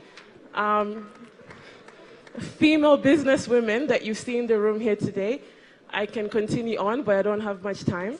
One of my comments, and I hope it will probably be addressed in the next session, is for women in the private sector and how we can address economic empowerment. An economically empowered woman can make a lot of moves to ensure that all women are empowered in various positions. So I would really love, in maybe future forums, is to see females in the financial institution, MFIs as well as MNOs, in terms of how do we increase finance for women, access to finance, not just in the grant sector, but in the loans and equity debt, venture capitalism, angel investors, because many of us in the private sector are really struggling to access finance, and the banks, the MFIs, the MNOs as well, because MNOs meaning mobile money is a very big part of how we transact today in our developing countries. We need them to hear the problems we're facing, and we need to find ways to mitigate and bridge that gap. So I'm looking forward to the session we have after lunch to discuss this, because from us as a company operating regionally, in the region, we employ majority women, but sometimes the cash flows is so tight. So in the private sector, if we get more access to finance, if we scale up, if we grow, we can also employ women, because we have policies in place to ensure that women, I'm a mother, a new mother, my baby is very young, I left her alone at home in Tanzania, but we are able to create policies in the workspace that are geared to maternal inclusion for women, postpartum, mental health, breastfeeding rooms, maternity leave, daycare, etc. Yeah. And if more of us are there, it makes it easier. And we might not always do it in the corporate setting, but in the private entrepreneurship space,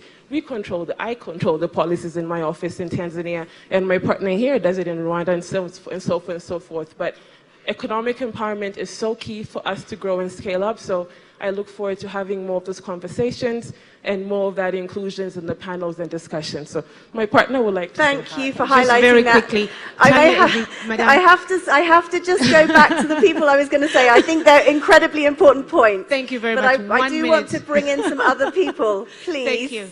Just literally 1 second while I'm here. Thank you all so much, panelists. We have taken in everything that you have said. Like my business partner here said, we came all the way from Tanzania just for this. The only thing I have to say to you all of us women in here, we can speak all we want about gender equality, about women empowerment, but we need to give each other as women those chances. The number of times from us as a private sector, we have missed chances from women who have not listened to us, who have not given us the opportunity. So we need to move from talking to acting. To women. Thank you. Thank you. Thank you so much. Please. Thank you. This lady here at the front. In the front. And then I've got one at the back, right at the very back. And then I want to bring in Shabana, who was going to be one of our lightning speakers. And then I want to give the floor to the Secretary General. So please. Thank you very much. I'm Samantha Bowen from Common Age. And my question is directed to the panelists. We had the lady over here speaking about the representation of older women. And I was wondering, through your work, how have you included older women through your advocacy, ensuring legislation, and using that to empower them and ensure that we learn from their experiences and that younger people are included also in listening to those discussions as well? Does any one person want to come in on that? Shall I bring you? Please, go ahead. Thank you. That's a very interesting question, and I was going to comment on it earlier as well. The lady here in the lovely red sari. There's two sides to this debate, and I can speak from both the Commonwealth perspective and my own countries. Funnily enough, I have met a number of women in jail. I'm a lawyer, so I used to work in jail a lot. And over there, a lot of the women were older women, surprisingly not younger women, and they were incarcerated for usually murder simply because they had been shamed in front of the younger women in the family. So it's interesting, that dynamic. In Pakistan, it's just the reverse. We have a very strong patriarchy, which includes older women. So in some sense, in our country, the problem is not for the older generation, it's for the younger one, because they're never allowed to come forward. But in terms of legislation, we've recently passed legislation. We don't have culturally yet old people homes, and parents are taken care of by somebody or the other. But we have recently introduced legislation that should that ever come into being, they are entitled, even if they've never worked for the country, had a formal job, they are entitled to health care, personal care, all of that. So legislation helps, but I think cultural norms, the balance has to be found. And often I'll tell you this is a problem, India, Pakistan, Bangladesh, that part of the world, that usually it's the mother-in-law that controls the home, the finances, everything. So in some sense, they have all the power because it's also out of respect. It's recognition that she raised a family and then she brought them to this place. So that is, in some senses, a cultural issue as well as a legislative issue. Thank you. Could I just pick up also on the older people point, because having turned 60 during the pandemic myself, I have a strong vested interest and have decided that 60 is the new 40. Absolutely. So and I think 2 points that in terms of the UK legislation is my retirement age used to have been 60.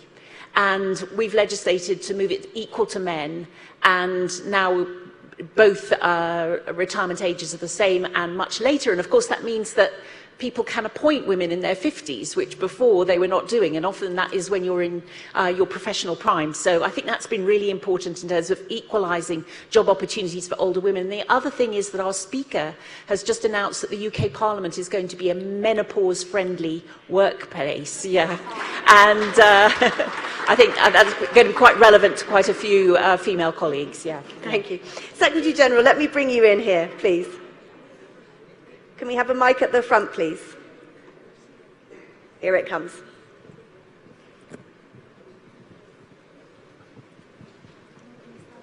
Oh, you have two. You have a choice. Firstly, can I say what an amazing privilege it is to look at all these beautiful women on the panel. And I mean beautiful not just because of their face, but because of their heart. They're courageous and wonderful. I need also to make an admission, because of course I am, just what Harriet said, I am the daughter of a man who had 5 daughters and who believed in women. But I need to tell you what we're doing, because we've been talking about data. The Commonwealth is now collecting data, and just last week we had an offer from Intel that they're going to provide us with 10,000 places to train individuals on AI and machine learning. So we will be able to use that to answer some of the questions here today and train women as well as our men. We've also about to launch our SDG 5 toolkit, which will mean that we will be able to do more together. And we're also doing equalizing the law. There's so much that I want to assure you that I'm listening to every single word, because our women are small and medium-sized businesses, and we're going to find the money to support them. So I just want to say to everyone, we're listening, we're working, and together, all of us, we can do this. Thank you so much. We can. And I'm going to prepare our panelists. I'm going to ask you all to come in a moment, because I think what the Secretary General has done really effectively is focus us back on action. And I think none of us are in this room because we want to talk about the issues that face women in leadership. We want to make change, and we want to take action, and we want to see the Commonwealth supporting us to take change and make action. So I'm going to ask you just to think about what you would like to leave with, colleagues, here in terms of a recommendation, or where you really feel that the Commonwealth should or could take action in terms of helping us towards this meaningful leadership, women's leadership across the Commonwealth. It doesn't have to be in any particular sphere. So I'm going to leave that with you, and I'm going to bring in Shabana, who was to be one of our lightning talks. She's here. She just wants to say a few words. Shabana, while they're having a think, I'm going to hand over to you. Oh, okay. Please, please. It's lovely to have you with us. Welcome. Good morning, Madam First Lady, Secretary General, distinguished panel members, and most importantly, amazing women leaders. It's great honor to be here. I want to start by saying, especially because of the topic we're discussing today, that I come to you from the only country in the world where girls' education is illegal. And it's 2022. So when we discuss numbers, data, 250 million children, mostly girls, out of school, it's one thing. There are barriers, there are policy failures that can be addressed. But it is completely different when we say there is a country in the world where girls' education is illegal. The only Afghan girls who are legally able to attend high school today are here in Rwanda.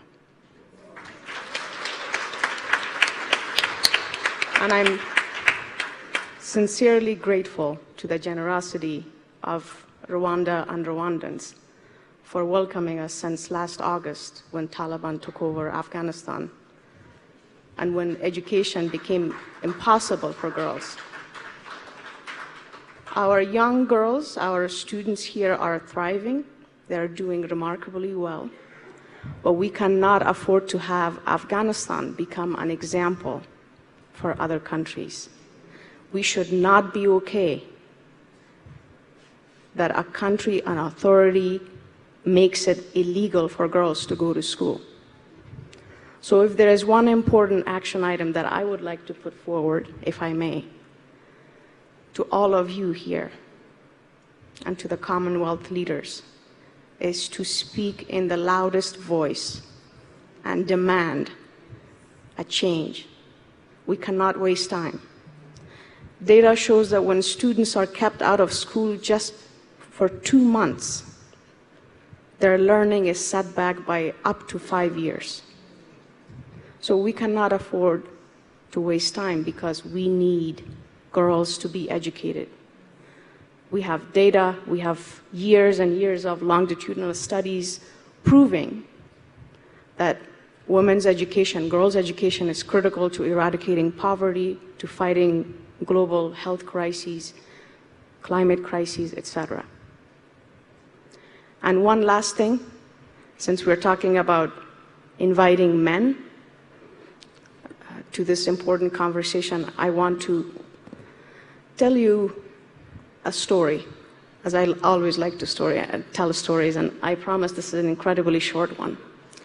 Yeah. We have opened our admission season to admit Afghan girls from refugee communities across the world who will join us for this next academic year here in Rwanda. And we mentioned that unfortunately, because of the restrictions in Afghanistan, we cannot admit girls from Afghanistan this year. I have received a call from several families, but one particular father who called me and said, if my daughters have a chance to be admitted at SOLA, I'm willing to become a refugee in a neighboring country. So while we have an authority that makes girls' education illegal in Afghanistan, we have allies, including men in Afghanistan, who are continuing to fight for girls' education. So please join them. Thank you. Thank you for that, Shabana. Thank you so much. Thank you.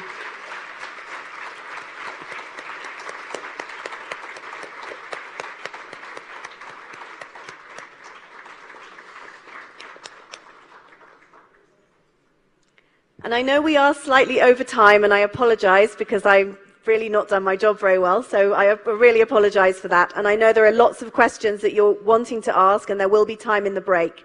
I want to just ask our panelists to be super speedy in leaving us just with a couple of sentences in terms of action. How do we respond to the comments from the floor, and how do we translate this now into action? I'm going to go along the line from you, Shaldana, first.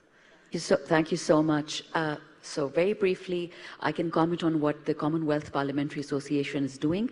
In comparison to the IPU, the CPA, we have 180 different legislative branches, which means we have influence and access to over 18,000 parliamentarians, a very small number of which are women, but nonetheless. What we have done, and because of COVID things slowed down, the CPA, thanks to Stephen and my team here, we have initiated a pact or an MOU with the UN Women in New York, and we want to work on SDG 5 as a part of the Commonwealth Parliamentary Association. The practical example of that, which we did recently and hopefully in our General Assembly 2 months from now in Canada, we are going to introduce 2 legislative amendments, which should have happened 32 years ago. One is that the executive committee must consist of 1/3 women. It has to be compulsory. The second thing is that the delegates that come for any event of the Commonwealth, in particular our conferences, which should be every year, half the delegates must be women if the delegation has a woman speaker, if not another woman. So it's going to be hard, but we've already started. So. Wonderful, walking the talk, brilliant. Margie, over to you. In this room is that gender equity is possible. Real progress has been made, and the world needs to hear these stories. So I would just recommend that in addition to collecting the data and making it more accessible and collecting the right data, tell the stories. We live in a time of uncertainty and fear and despair. Outside of this room, outside of this sector, people do not understand the progress that's been made in women's leadership and in all of the areas that we've talked about. So I ask you, tell the stories of these women. Make a documentary. The world needs to hear the progress that's been made and the possibilities that are ahead of us. Thank you. Wonderful. Tell the story. Tembi, over to you. Talk to just one, which Commonwealth, which is the room we're all in here, is holding. It's a program called Connecting the Dots. We are currently piloting in Eswatini, Lesotho, Zimbabwe, and Zambia. And our first target initially was 15% of women in leadership, both politically and administratively in senior leadership. And I'm pleased that with about 8 or so 9 months we've started, we've surpassed that target to around 31%. And what it means now is the rollout, which is what I will plead for as part of what this gathering in these 2 days will need to take. The blueprint is already available. I think I've forgotten Botswana, in mentioning Botswana in one of the piloting countries there. The blueprint is already available. Let's do not reinvent the wheel. The blueprint, panel beat it where it's necessary, roll out so that in the next Commonwealth gender equality discussion, we will then all be talking about the reflections and the targets which have been received under the well-funded programs of the Commonwealth. I think I'll leave that for the House. Thank you very much. Thank you. Cherie, please. Well, let me talk about women's economic empowerment, because that's what my foundation does. So when we started off, we started from nothing, and 3 years ago, January 2020, we'd already reached over 130,000 women. We set ourselves a target that in 3 years we would reach another 100,000 women. Like say that we've still got a few months to go, we will exceed that. So looking ahead, we decided, what do we want to achieve by 2030 when the Sustainable Development Goals are supposed to be gained? So we've decided that we will reach 1 million women by then, and with your help, we will do it. And finally, Harriet. This time last year, the UK and Kenya were honoured to host the Global Partnership for Education and the replenishment of that. And at that event, President Kenyatta encouraged leaders and heads of state to sign the Declaration for Education. And I've been lobbying my Prime Minister as the Commonwealth. Surely all Commonwealth countries should be signing that declaration.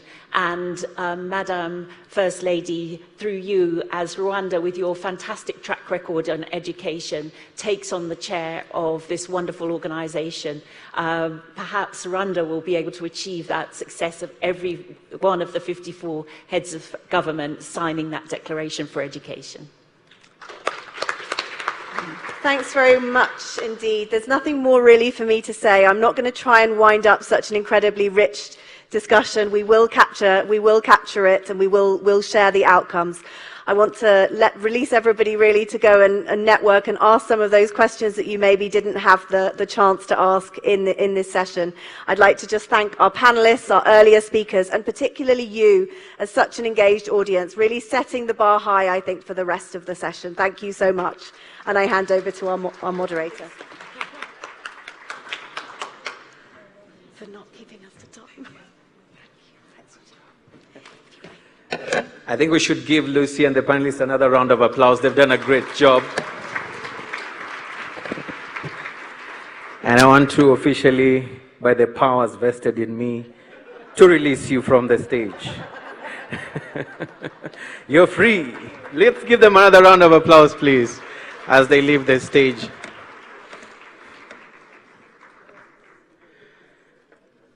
I want to take a very big risk. And I'm sure that there was a very interesting question that Lucy did ask the panelists. What they would tell their younger self today. And I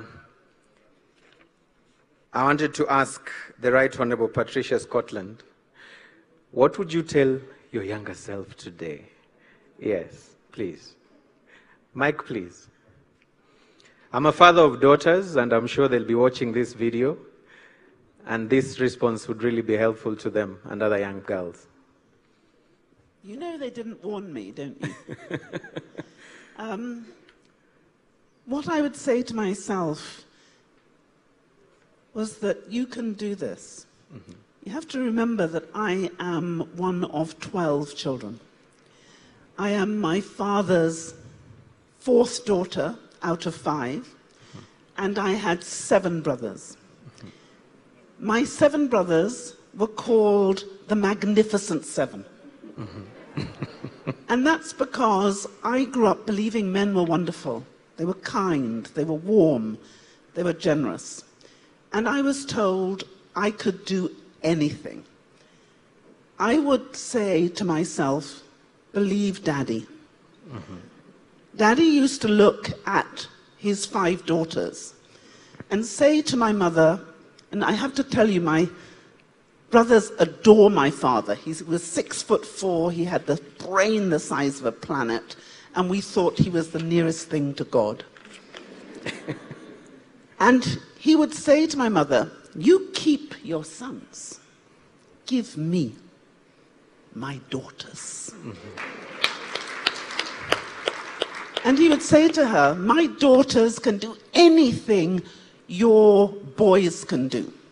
And when she wasn't looking, he'd say to us, only better. So I would say, believe Daddy. But believe my mother too. Because she told us that men need us. She said, we don't allow them to do anything else on their own. Why do we allow them to run the world?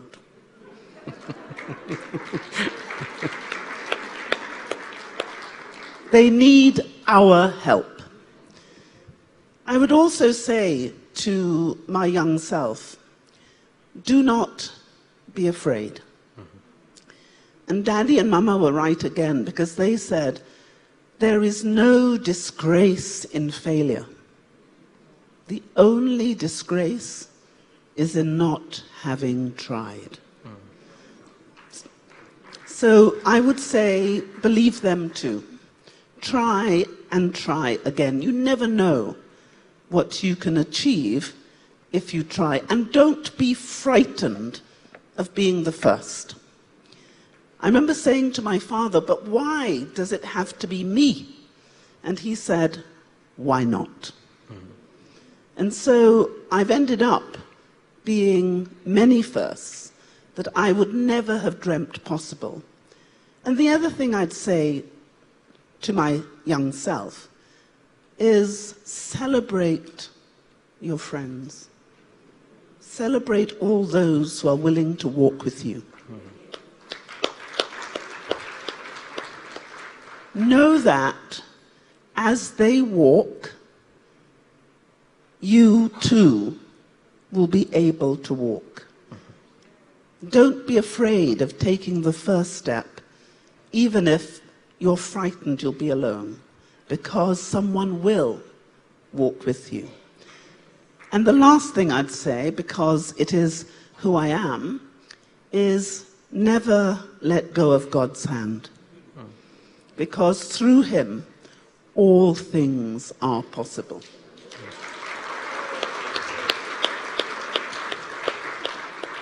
So I would say, you know those big dreams that you're dreaming? Dream bigger. Be bolder. And I would also say, have the courage to know that you can do all the things that you aspire to do by his grace. By his grace. So be bold, be courageous, and remember it is possible. Every one person can be the difference they want to see in the world. And no, you can be that difference. You just have to choose.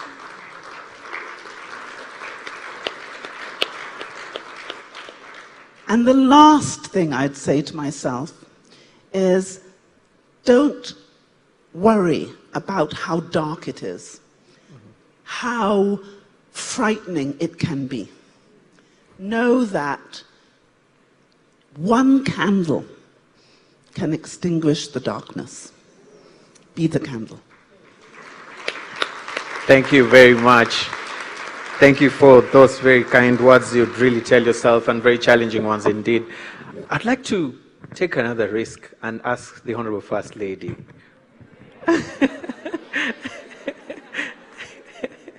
All right. I'm sure we will definitely be able to hear that from her at some time. Thank you very much for this particular amazing session. Now, I want to make a very quick announcement on some of the things that we need to understand that are coming up through this particular event. There will be a projection on the screen shortly to just give you some details on an amazing event that we should not miss tomorrow. But of course, before going to tomorrow, I want to talk about this evening. There is a gala dinner. I'm sure we've all prepared ourselves for that, so that we can be able to network. I hope you have your dancing shoes on. There'll be great entertainment and an opportunity for us to exchange our cards and understand more about each other. But tomorrow, from 7 p.m., we'll be having a Kigali night run that will be starting from the BK Arena. And of course, all this information, if you're interested in participating, kindly register or check the details from the Chogam app that you can be able to download right here from the app. Also, remember, in the afternoon later on, we'll be able to have some breakout sessions. And of course, we'll be able to announce to you where your sessions will be. And of course, if you look into the program, you'll be able to also get to understand that. But overall, I think a lot has been said. And one of the things that I believe is the bottom line here is that there is need to create strong support systems that will ensure that there are more women in spaces that are seen or to be thought to be predominantly male-dominated.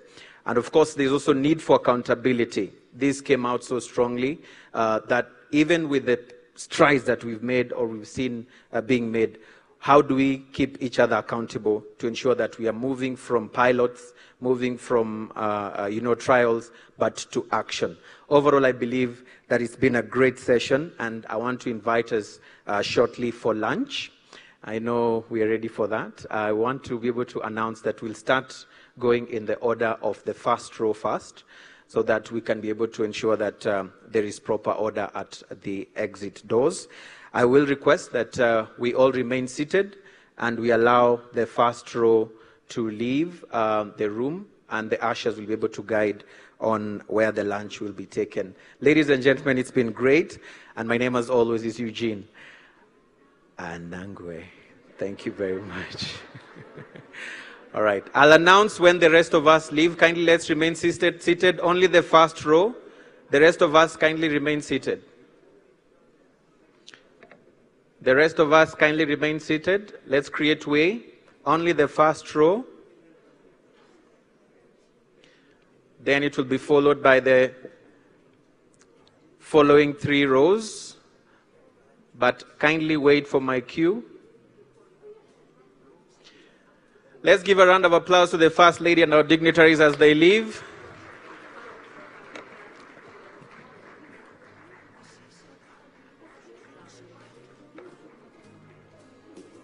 Kindly remain seated for the rest of us.